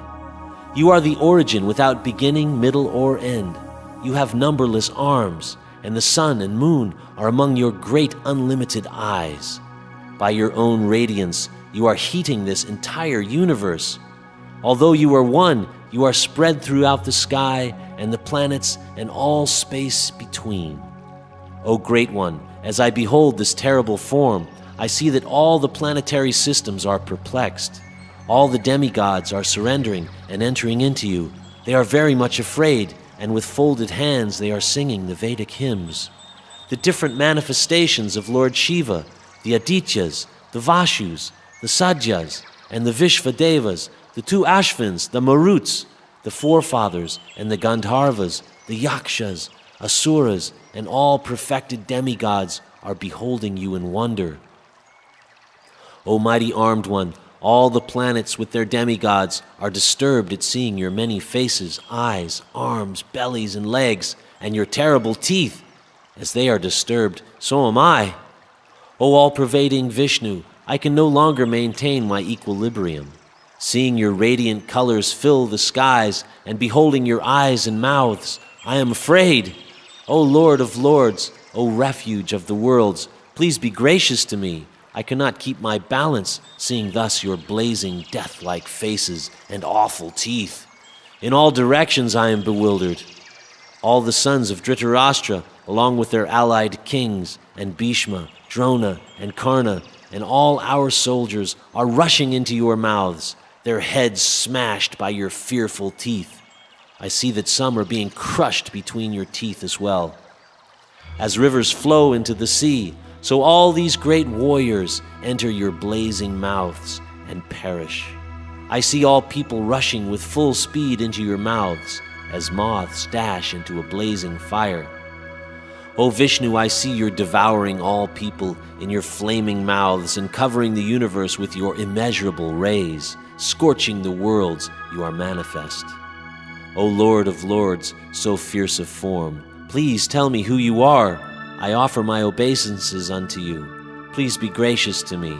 I do not know what your mission is, and I desire to hear of it.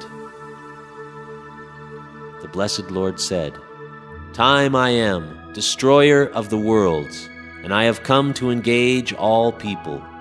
With the exception of you, the Pandavas, all the soldiers here on both sides will be slain. Therefore, get up and prepare to fight. After conquering your enemies, you will enjoy a flourishing kingdom. They are already put to death by my arrangement, and you, O Savyasachin, can be but an instrument in the fight. The blessed Lord said, All the great warriors, Drona, Bhishma, Jayadrath, Karna, are already destroyed. Simply fight, and you will vanquish your enemies." Sanjaya said to Dhritarashtra, "O king, after hearing these words from the Supreme Personality of Godhead, Arjuna trembled, fearfully offered obeisances with folded hands, and began falteringly to speak as follows. "O Rishikesh, the world becomes joyful upon hearing your name, and thus everyone becomes attached to you. Although the perfected beings offer you their respectful homage, the demons are afraid, and they flee here and there. All this is rightly done. O Great One who stands above even Brahma, you are the original master. Why should they not offer their homage up to you, O Limitless One? O refuge of the universe, you are the invincible source, the cause of all causes, transcendental to this material manifestation. You are the original personality of Godhead. You are the only sanctuary of this manifested cosmic world. You know everything, and you are all that is knowable. You are above the material modes. O limitless form, this whole cosmic manifestation is pervaded by you. You are air, fire, water, and you are the moon. You are the supreme controller and the grandfather. Thus I offer my respectful obeisances unto you 1,000 times, and again, and yet again. Obeisances from the front, from behind, and from all sides. O unabounded power, you are the master of limitless might. You are all-pervading, and thus you are everything. In the past I have addressed you as O Krishna, O Yadava, O my friend, without knowing your glories. Please forgive whatever I may have done in madness or in love. I have dishonored you many times while relaxing or while lying on the same bed or eating together, sometimes alone and sometimes in front of many friends. Please excuse me for all my offenses. You are the father of this complete cosmic manifestation, the worshipable chief, the spiritual master. No one is equal to you, nor can anyone be one with you. Within the three worlds, you are immeasurable. You are the Supreme Lord to be worshipped by every living being.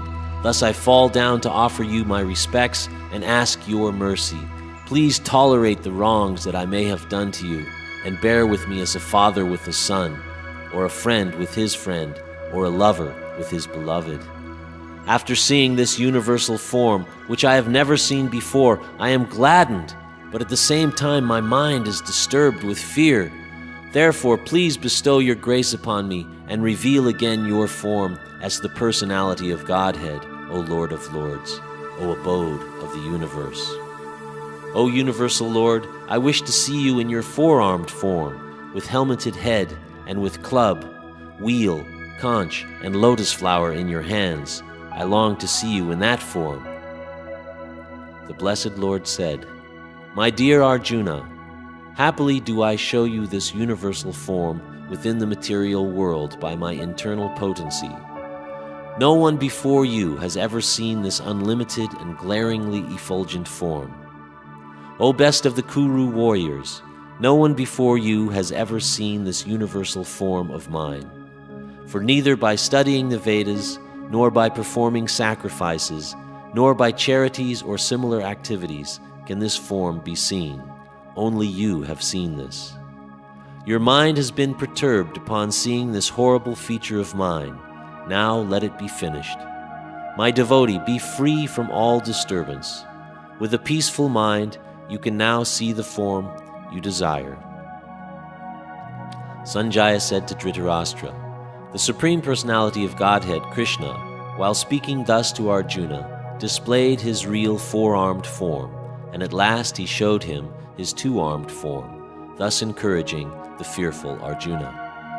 When Arjuna thus saw Krishna in his original form, he said, Seeing this human-like form, so very beautiful, my mind is now pacified, and I am restored to my original nature. The Blessed Lord said, My dear Arjuna, the form which you now are seeing is very difficult to behold. Even the demigods are ever seeking the opportunity to see this form, which is so dear. The form which you are seeing with your transcendental eyes cannot be understood simply by studying the Vedas, nor by undergoing serious penances, nor by charity, nor by worship. It is not by these means that one can see me as I am. My dear Arjuna, only by undivided devotional service can I be understood as I am standing before you, and can thus be seen directly. Only in this way can you enter into the mysteries of my understanding. My dear Arjuna, one who is engaged in my pure devotional service, free from the contaminations of previous activities and from mental speculation, who is friendly to every living entity, certainly comes to me.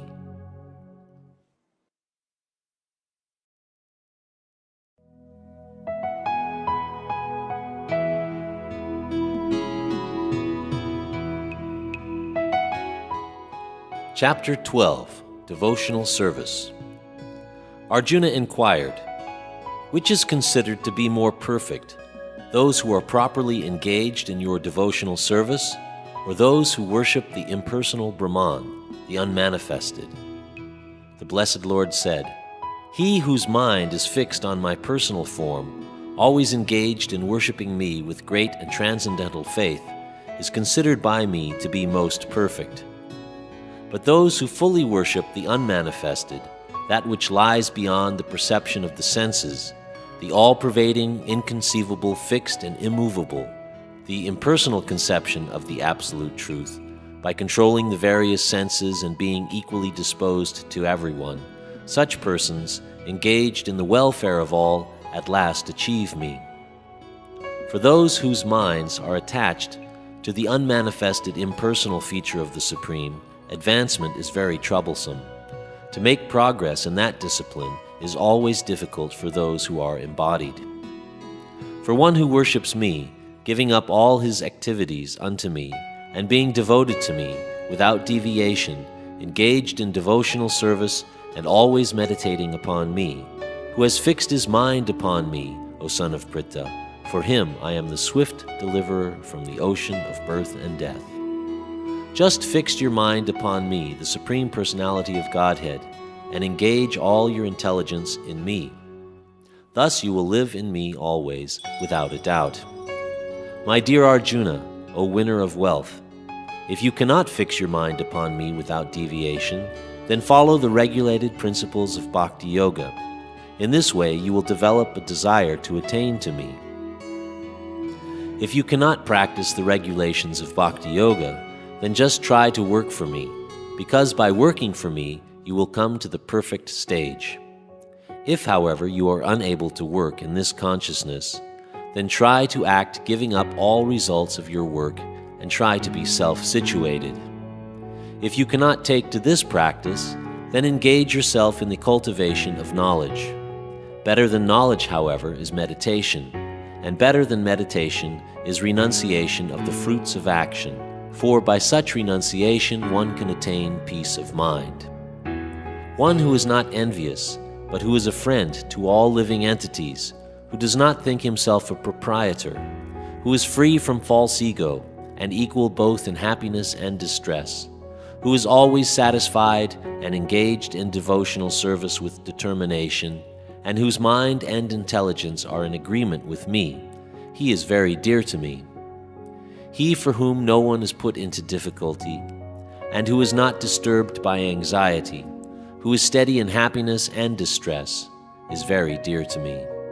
A devotee who is not dependent on the ordinary course of activities, who is pure, expert, without cares, free from all pains, and who does not strive for some result, is very dear to me. One who neither grasps pleasure or grief, who neither laments nor desires, and who renounces both auspicious and inauspicious things, is very dear to me.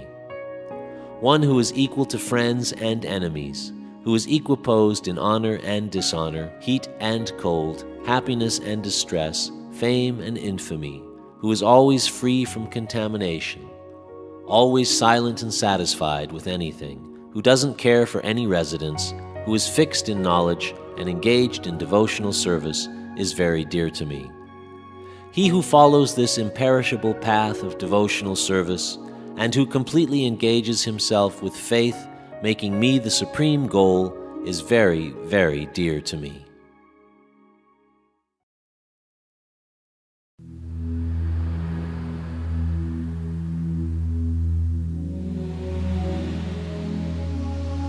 Chapter 13, Nature, the Enjoyer, and Consciousness. Arjuna said, "O my dear Krishna, I wish to know about Prakriti, nature, Purusha, the enjoyer, and the field and the knower of the field, and of knowledge and the end of knowledge." The Blessed Lord then said, "This body, O son of Kunti, is called the field, and one who knows this body is called the knower of the field. O scion of Bharata, you should understand that I am also the knower in all bodies, and to understand this body and its owner is called knowledge. That is my opinion. Now please hear my brief description of this field of activities and how it is constituted, what its changes are, whence it is produced, who that knower of the field of activities is, and what his influences are. That knowledge of the field of activities and of the knower of activities is described by various sages in various Vedic writings, especially in the Vedanta Sutra, and is presented with all reasoning as to cause and effect. The 5 great elements, false ego, intelligence, the unmanifested, the 10 senses, the mind, the 5 sense objects, desire, hatred, happiness, distress, the aggregate, the life symptoms, and convictions. All these are considered in summary to be the field of activities and its interactions. Humility, pridelessness, non-violence, tolerance, simplicity, approaching a bona fide spiritual master, cleanliness, steadiness, and self-control, renunciation of the objects of sense gratification, absence of false ego, the perception of the evil of birth, death, old age, and disease, non-attachment to children, wife, home, and the rest, and even-mindedness amid pleasant and unpleasant events, constant and unalloyed devotion to me, resorting to solitary places, detachment from the general mass of people, accepting the importance of self-realization, and philosophical search for the absolute truth. All these I thus declare to be knowledge, and what is contrary to these is ignorance. I shall now explain the knowable, knowing which you will taste the eternal. This is beginningless, and it is subordinate to me. It is called Brahman, the spirit, and it lies beyond the cause and effect of this material world. Everywhere are his hands and legs, his eyes and faces, and he hears everything. In this way, the Supersoul exists. The Supersoul is the original source of all senses, yet he is without senses. He is unattached, although he is the maintainer of all living beings. He transcends the modes of nature, and at the same time he is the master of all modes of material nature. The Supreme Truth exists both internally and externally, in the moving and non-moving. He is beyond the power of the material senses to see or to know. Although far, far away, he is also near to all. Although the Supersoul appears to be divided, he is never divided. He is situated as one. Although he is the maintainer of every living entity, it is to be understood that he devours and develops all. He is the source of light in all luminous objects. He is beyond the darkness of matter and is unmanifested. He is knowledge.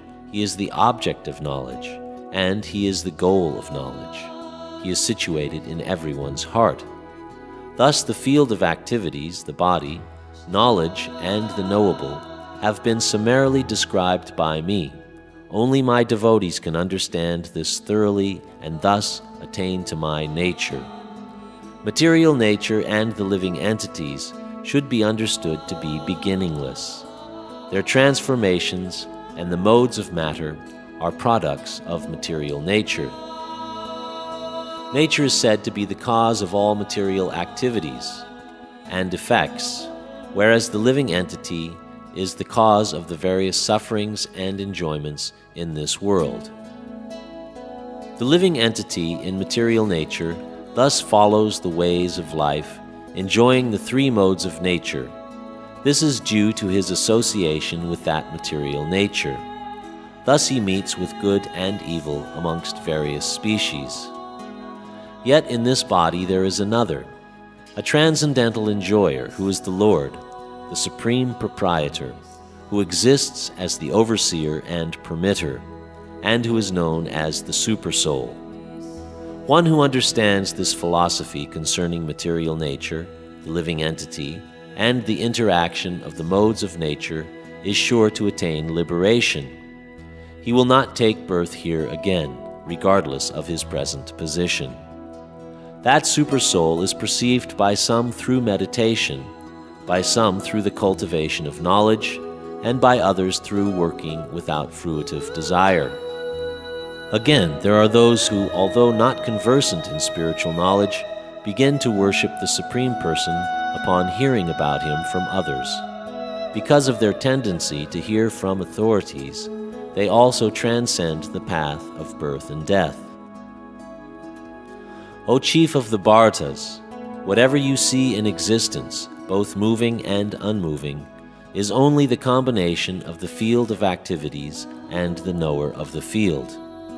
One who sees the Supersoul accompanying the individual soul in all bodies, and who understands that neither the soul nor the Supersoul is ever destroyed, actually sees. One who sees the Supersoul in every living being, and equal everywhere, does not degrade himself by his mind. Thus he approaches the transcendental destination. One who can see that all activities are performed by the body, which is created of material nature, and sees that the self does nothing, actually sees. When a sensible man ceases to see different identities, which are due to different material bodies, he attains to the Brahman conception. Thus he sees that beings are expanded everywhere. Those with the vision of eternity can see that the soul is transcendental, eternal, and beyond the modes of nature. Despite contact with the material body, O Arjun, the soul neither does anything nor is entangled. The sky, due to its subtle nature, does not mix with anything, although it is all-pervading. Similarly, the soul situated in Brahman vision does not mix with the body, though situated in that body. O son of Bharata, as the sun alone illuminates all this universe, so does the living entity, one within the body, illuminate the entire body by consciousness. One who knowingly sees this difference between the body and the owner of the body, and can understand the process of liberation from this bondage, also attains to the supreme goal.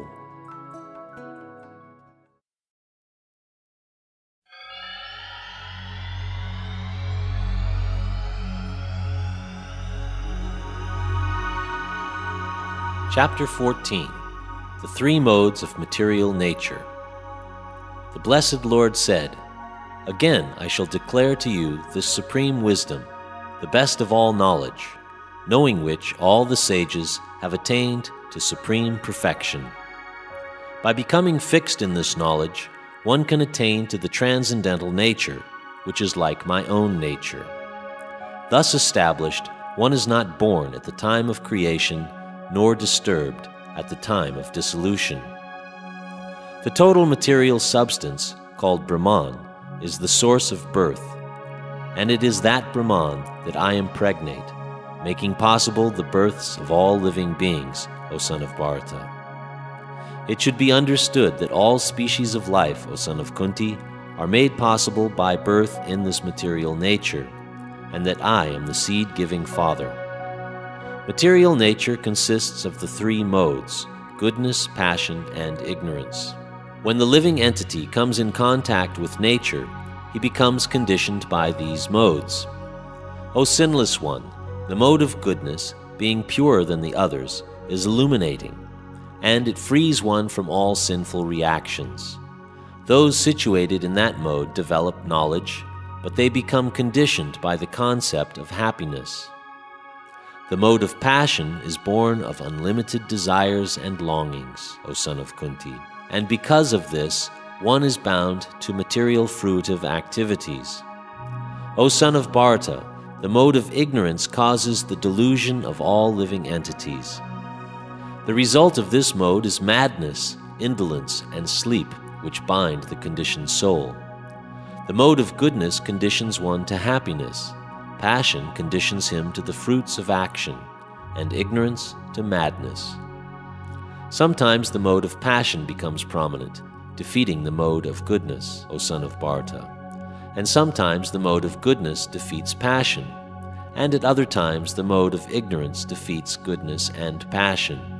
In this way there is always competition for supremacy.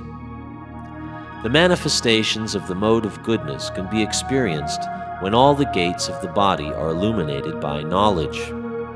O chief of the Bharatas, when there is an increase in the mode of passion, the symptoms of great attachment, uncontrollable desire, hankering, and intense endeavor develop. O son of Kuru, when there is an increase in the mode of ignorance, madness, illusion, inertia, and darkness are manifested. When one dies in the mode of goodness, he attains to the pure higher planets. When one dies in the mode of passion, he takes birth among those engaged in fruitive activities. And when he dies in the mode of ignorance, he takes birth in the animal kingdom. By acting in the mode of goodness, one becomes purified. Works done in the mode of passion result in distress, and actions performed in the mode of ignorance result in foolishness. From the mode of goodness, real knowledge develops. From the mode of passion, grief develops. And from the mode of ignorance, foolishness, madness, and illusion develop. Those situated in the mode of goodness gradually go upward to the higher planets. Those in the mode of passion live on the earthly planets, and those in the mode of ignorance go down to the hellish worlds. When you see that there is nothing beyond these modes of nature in all activities, and that the Supreme Lord is transcendental to all these modes, then you can know my spiritual nature. When the embodied being is able to transcend these three modes, he can become free from birth, death, old age, and their distresses, and can enjoy nectar even in this life. Arjuna inquired, O my dear Lord, by what symptoms is one known who is transcendental to these modes? What is his behavior, and how does he transcend the modes of nature? The Blessed Lord said, He who does not hate illumination, attachment, and delusion when they are present, nor longs for them when they disappear, who is seated like one unconcerned, being situated beyond these material reactions and the modes of nature, who remains firm, knowing that the modes alone are active, who regards alike pleasure and pain, who looks on a clod, a stone, a piece of gold with an equal eye, who is wise and holds praise and blame to be the same, who is unchanged in honor and dishonor, who treats a friend and foe alike, who has abandoned all fruitive undertakings. Such a man is said to have transcended the modes of nature. One who engages in full devotional service, who does not fall down in any circumstance, at once transcends the modes of material nature and thus comes to the level of Brahman. And I am the basis of the impersonal Brahman, which is the constitutional position of ultimate happiness, and which is immortal, imperishable, and eternal.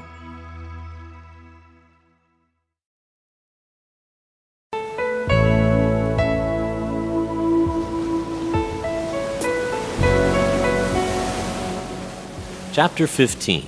The Yoga of the Supreme Person. The Blessed Lord said, There is a banyan tree which has its roots upward and its branches down, and whose leaves are the Vedic hymns. One who knows this tree is the knower of the Vedas. The branches of this tree extend downward and upward, nourished by the three modes of material nature. The twigs are the objects of the senses.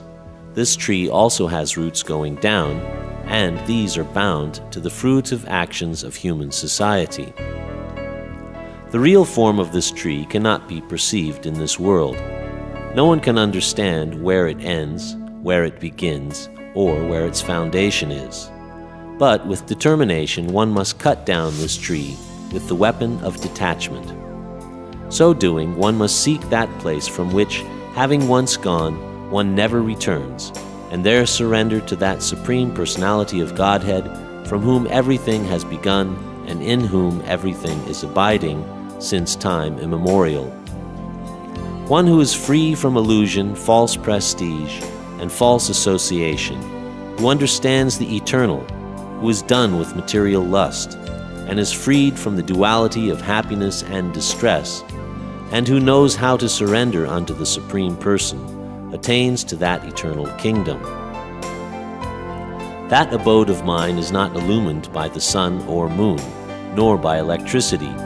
One who reaches it never returns to this material world. The living entities in this conditioned world are my eternal fragmental parts.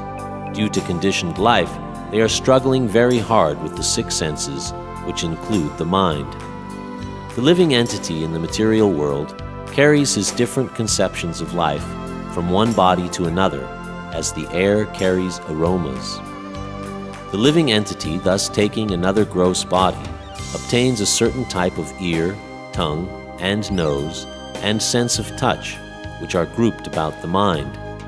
He thus enjoys a particular set of sense objects.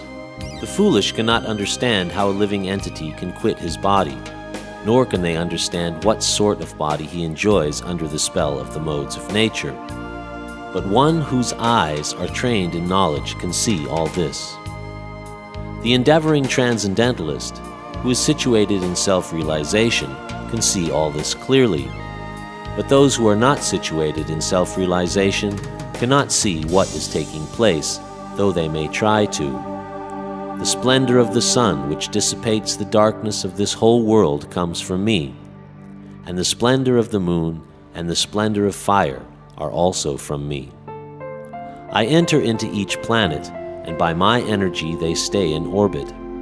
I become the moon and thereby supply the juice of life to all vegetables. I am the fire of digestion in every living body, and I am the air of life, outgoing and incoming, by which I digest the four kinds of foodstuff. I am seated in everyone's heart, and from me comes remembrance, knowledge, and forgetfulness. By all the Vedas am I to be known. Indeed, I am the compiler of the Vedanta, and I am the knower of the Vedas. There are two classes of beings, the fallible and the infallible. In the material world, every entity is fallible, and in the spiritual world, every entity is called infallible.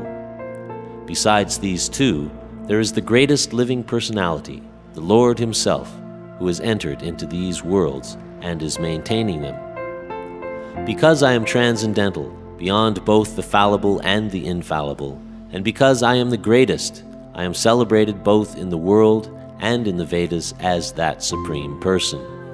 Whoever knows me as the Supreme Personality of Godhead, without doubting, is to be understood as the knower of everything, and he therefore engages himself in full devotional service, O son of Bharata. This is the most confidential part of the Vedic scriptures, O sinless one, and it is disclosed now by me.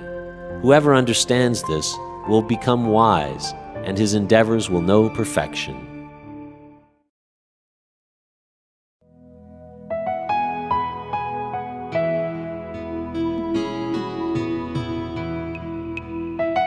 Chapter 16. The Divine and Demoniac Natures. The Blessed Lord said, fearlessness, purification of one's existence, cultivation of spiritual knowledge, charity, self-control, performance of sacrifice, study of the Vedas, austerity and simplicity, non-violence, truthfulness, freedom from anger, renunciation, tranquility, aversion to fault-finding, compassion, and freedom from covetousness, gentleness, modesty, and steady determination, vigor, forgiveness, fortitude, cleanliness, freedom from envy, and the passion for honor, These transcendental qualities, O son of Bharata, belong to godly men endowed with divine nature. Arrogance, pride, anger, conceit, harshness, and ignorance, these qualities belong to those of demoniac nature, O son of Pritha. The transcendental qualities are conducive to liberation, whereas the demoniac qualities make for bondage. Do not worry, O son of Pandu, for you are born with the divine qualities. O son of Pritha, in this world there are two kinds of created beings. One is called the divine, and the other demoniac. I have already explained to you at length the divine qualities. Now hear from me of the demoniac. Those who are demoniac do not know what is to be done and what is not to be done. Neither cleanliness nor proper behavior nor truth is found in them.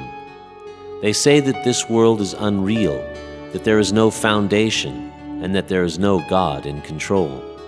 It is produced of sex desire and has no cause other than lust. Following such conclusions, the demoniac, who are lost to themselves and who have no intelligence, engage in unbeneficial, horrible works meant to destroy the world. The demoniac, taking shelter of insatiable lust, pride, and false prestige, and thus being illusioned, are always sworn to unclean work, attracted by the impermanent. They believe that to gratify the senses unto the end of life is the prime necessity of human civilization. Thus there is no end to their anxiety. Being bound by hundreds and thousands of desires, by lust and anger, they secure money by illegal means for sense gratification. The demoniac person thinks, "So much wealth do I have today, and I will gain more according to my schemes. So much is mine now, and it will increase in the future more and more. He is my enemy, and I have killed him, and my other enemy will also be killed. I am the Lord of everything. I am the enjoyer. I am perfect, powerful, and happy. I am the richest man, surrounded by aristocratic relatives. There is none so powerful and happy as I am. I shall perform sacrifices. I shall give some charity, and thus I shall rejoice." In this way, such persons are deluded by ignorance. Thus perplexed by various anxieties and bound by a network of illusions, one becomes too strongly attached to sense enjoyment and falls down into hell. Self-complacent and always impudent, deluded by wealth and false prestige, they sometimes perform sacrifices in name only, without following any rules or regulations. Bewildered by false ego, strength, pride, lust, and anger, the demon becomes envious of the Supreme Personality of Godhead, who is situated in his own body and in the bodies of others, and blasphemes against the real religion. Those who are envious and mischievous, who are the lowest among men, are cast by me into the ocean of material existence, into various demoniac species of life. Attaining repeated birth amongst the species of demoniac life, such persons can never approach me. Gradually they sink down to the most abominable type of existence. There are 3 gates leading to this hell: lust, anger, and greed. Every sane man should give these up, for they lead to the degradation of the soul.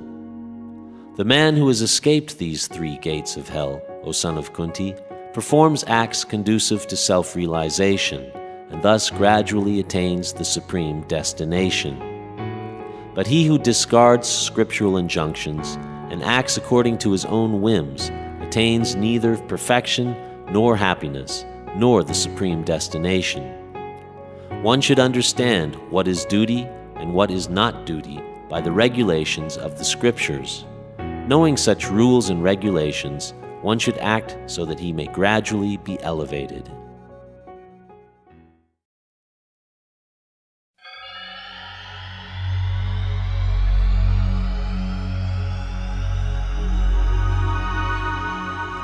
Chapter 17. The Divisions of Faith.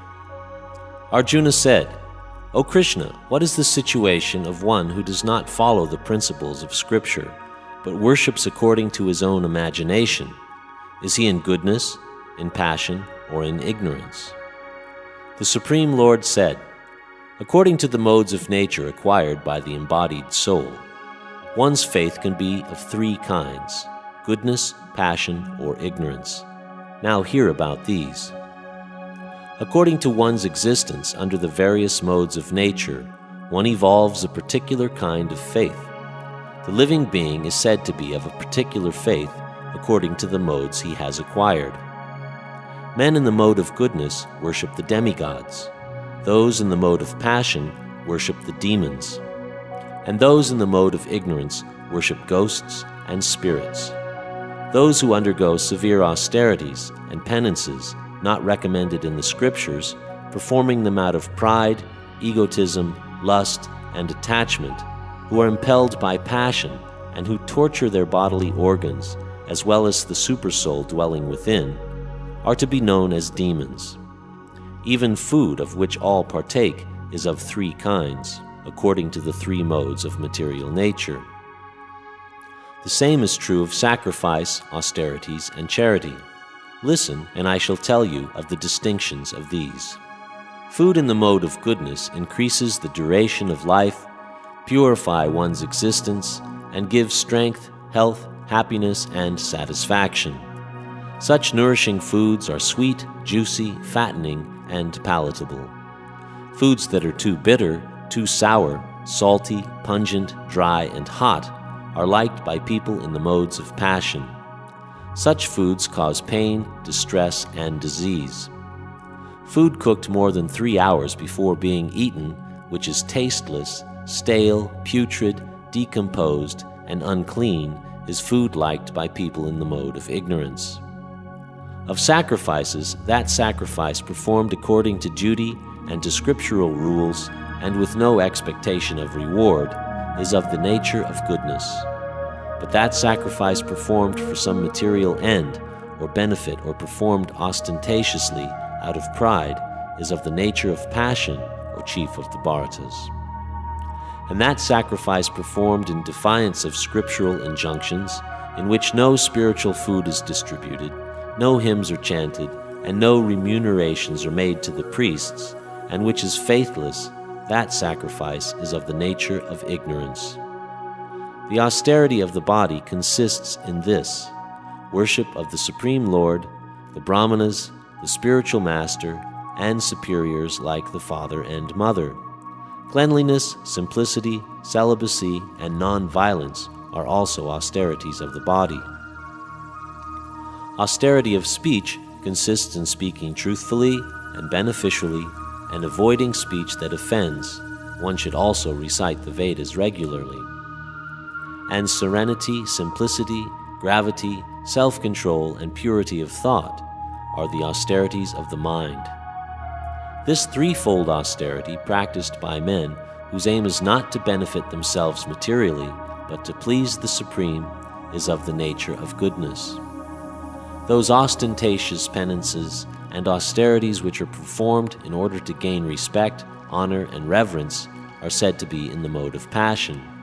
They are neither stable nor permanent.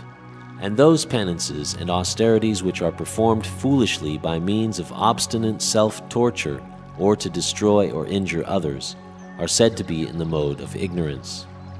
That gift which is given out of duty, at the proper time and place, to a worthy person and without expectation of return is considered to be charity in the mode of goodness. But charity performed with the expectation of some return, or with a desire for fruit of results, or in a grudging mood, is said to be charity in the mode of passion. And charity performed at an improper place and time, and given to unworthy persons, without respect, and with contempt, is charity in the mode of ignorance. From the beginning of creation, the 3 syllables Om Tat Sat have been used to indicate the supreme absolute truth, Brahman. They were uttered by Brahmanas while chanting Vedic hymns and during sacrifices for the satisfaction of the Supreme. Thus the Transcendentalists undertake sacrifices, charities, and penances, beginning always with Om, to attain the Supreme. One should perform sacrifice, penance, and charity with the word Tat. The purpose of such transcendental activities is to get free from the material entanglement. The absolute truth is the objective of devotional service, and it is indicated by the word sat. These works of sacrifice, of penance, and of charity, true to the absolute nature, are performed to please the Supreme Person, O son of Pritha. But sacrifices, austerities, and charities performed without faith in the Supreme are non-permanent, O son of Pritha, regardless of whatever rites are performed. They are called asat and are useless both in this life and the next.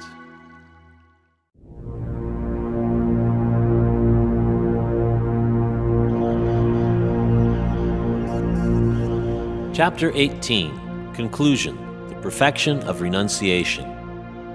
Arjuna said, O mighty armed one, I wish to understand the purpose of renunciation, tyag, and of the renounced order of life, sannyas, O killer of the Keshi demon, Rishikesh. The Supreme Lord said, to give up the result of all activities is called renunciation, tyag, by the wise, and that state is called the renounced order of life, sannyas, by great learned men. Some learned men declare that all kinds of fruitive activities should be given up, but there are yet other sages who maintain that the acts of sacrifice, charity, and penance should never be abandoned. O best of the Bharatas, hear from me now about renunciation. O tiger among men, there are 3 kinds of renunciation declared in the scriptures. Acts of sacrifice, charity, and penance are not to be given up, but should be performed. Indeed, sacrifice, charity, and penance purify even the great souls. All these activities should be performed without any expectation of result. They should be performed as a matter of duty, O son of Pritha. That is my final opinion. Prescribed duties should never be renounced. If, by illusion, one gives up his prescribed duties, such renunciation is said to be in the mode of ignorance. Anyone who gives up prescribed duties as troublesome or out of fear is said to be in the mode of passion. Such action never leads to the elevation of renunciation. But he who performs his prescribed duties only because it ought to be done and renounces all attachment to the fruit, his renunciation is of the nature of goodness, O Arjuna. Those who do not hate any inauspicious work, nor are attached to auspicious work situated in the mode of goodness, have no doubts about work. It is indeed impossible for an embodied being to give up all activities. Therefore it is said that he who renounces the fruits of action is one who has truly renounced. For one who is not renounced, the 3-fold fruits of action, desirable, undesirable, and mixed, accrue after death. But those who are in the renounced order of life have no such results to suffer or enjoy. O mighty armed Arjuna, learn from me of the 5 factors which bring about the accomplishment of all action. These are declared in Sankhya philosophy to be the place of action, the performer, the senses, the endeavor, and ultimately the supersoul. Whatever right or wrong action a man performs by body, mind, or speech is caused by these 5 factors. Therefore, one who thinks himself the only doer, not considering the 5 factors, is certainly not very intelligent and cannot see things as they are. One who is not motivated by false ego, whose intelligence is not entangled, though he kills men in this world, is not the slayer, nor is he bound by his actions. Knowledge, the object of knowledge, and the knower are the 3 factors which motivate action. The senses, the work, and the doer comprise the 3-fold basis of action. In accordance with the 3 modes of material nature, there are 3 kinds of knowledge, action, and performers of action. Listen as I describe them. That knowledge by which undivided spiritual nature is seen in all existence, undivided in the divided, is knowledge in the mode of goodness. That knowledge by which a different type of living entity is seen to be dwelling in different bodies is knowledge in the mode of passion. And that knowledge by which one is attached to one kind of work as the all-in-all without knowledge of the truth, and which is very meager, is said to be in the mode of darkness. As for actions, that action in accordance with duty, which is performed without attachment, without love or hate, by one who has renounced fruitive results, is called action in the mode of goodness. But action performed with great effort by one seeking to gratify his desires, and which is enacted from a sense of false ego, is called action in the mode of passion. And that action performed in ignorance and delusion, without consideration of future bondage or consequences, which inflicts injury and is impractical, is said to be action in the mode of ignorance. The worker who is free from all material attachments and false ego, who is enthusiastic and resolute, and who is indifferent to success or failure, is a worker in the mode of goodness. But that worker who is attached to the fruits of his labor, and who passionately wants to enjoy them, who is greedy, envious, and impure, and moved by happiness and distress, is a worker in the mode of passion. And that worker who is always engaged in work against the injunctions of the Scripture, who is materialistic, obstinate, cheating, and expert in insulting others, who is lazy, always morose, and procrastinating, is a worker in the mode of ignorance. Now, O winner of wealth, please listen as I tell you in detail of the three kinds of understanding and determination according to the three modes of nature. O son of Pritha, that understanding by which one knows what ought to be done and what ought not to be done, what is to be feared and what is not to be feared, what is binding and what is liberating, that understanding is established in the mode of goodness. And that understanding which cannot distinguish between religious way of life and the irreligious, between action that should be done and action that should not be done, that imperfect understanding, O son of Pritha, is in the mode of passion. That understanding which considers irreligion to be religion and religion to be irreligion, under the spell of illusion and darkness, and strives always in the wrong direction, O Partha, is in the mode of ignorance. O son of Pritha, that determination which is unbreakable, which is sustained with steadfastness by yoga practice, and thus controls the mind, life, and the acts of the senses, is in the mode of goodness.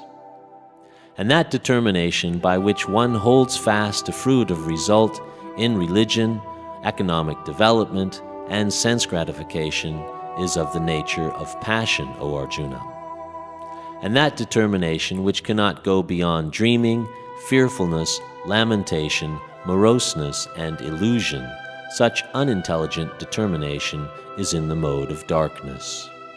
O best of the Bhartas, now please hear from me about the three kinds of happiness which the conditioned soul enjoys, and by which he sometimes comes to the end of all distress. That which in the beginning may be just like poison, but at the end is just like nectar, and which awakens one to self-realization, is said to be happiness in the mode of goodness. That happiness which is derived from contact of the senses with their objects, and which appears like nectar at first, but poison at the end, is said to be of the nature of passion. And that happiness which is blind to self-realization, which is delusion from beginning to end, and which arises from sleep, laziness, and illusion, is said to be of the nature of ignorance. There is no being existing either here or among the demigods in the higher planetary systems which is freed from the three modes of material nature. Brahmanas, Kshatriyas, Vaishyas, and Shudras are distinguished by their qualities of work, O chastiser of the enemy, in accordance with the modes of nature. Peacefulness, self-control, austerity, purity, tolerance, honesty, wisdom, knowledge, and religiousness, these are the qualities by which the Brahmanas work. Heroism, power, determination, resourcefulness, courage in battle, generosity, and leadership are the qualities of the work for the Kshatriyas. Farming, cattle raising, and business are the qualities of work for the Vaishyas, and for the Shudras there is labor and service to others. By following his qualities of work, every man can become perfect. Now please hear from me how this can be done. By worship of the Lord, who is the source of all beings and who is all-pervading, man can, in the performance of his own duty, attain perfection. It is better to engage in one's own occupation, even though one may perform it imperfectly, than to accept another's occupation and perform it perfectly. Prescribed duties according to one's nature are never affected by sinful reaction. Every endeavor is covered by some sort of fault, just as fire is covered by smoke. Therefore, one should not give up the work which is born of his nature, O son of Kunti, even if such work is full of fault. One can obtain the results of renunciation simply by self-control and by becoming unattached to material things and disregarding material enjoyments. That is the highest perfectional stage of renunciation. O son of Kunti, learn from me in brief how one can attain to the supreme perfectional stage, Brahman, by acting in the way which I shall now summarize. Being purified by his intelligence and controlling the mind with determination, giving up the objects of sense gratification, being freed from attachment and hatred, one who lives in a secluded place, who eats little, and who controls the body and the tongue, and is always in trance, and is detached, who is without false ego, false strength, false pride, lust, anger, and who does not accept material things. Such a person is certainly elevated to the position of self-realization. One who is thus transcendentally situated at once realizes the supreme Brahman. He never laments nor desires to have anything. He is equally disposed to every living entity. In that state he attains pure devotional service unto me. One can understand the Supreme Personality as he is only by devotional service. And when one is in full consciousness of the Supreme Lord by such devotion, he can enter into the kingdom of God. Though engaged in all kinds of activities, my devotee under my protection reaches the eternal and imperishable abode by my grace. In all activities just depend upon me, and work always under my protection. In such devotional service, be fully conscious of me. If you become conscious of me, you will pass over all the obstacles of conditional life by my grace. If, however, you do not work in such consciousness, but act through false ego, not hearing me, you will be lost. If you do not act according to my direction and do not fight, then you will be falsely directed. By your nature, you will have to be engaged in warfare.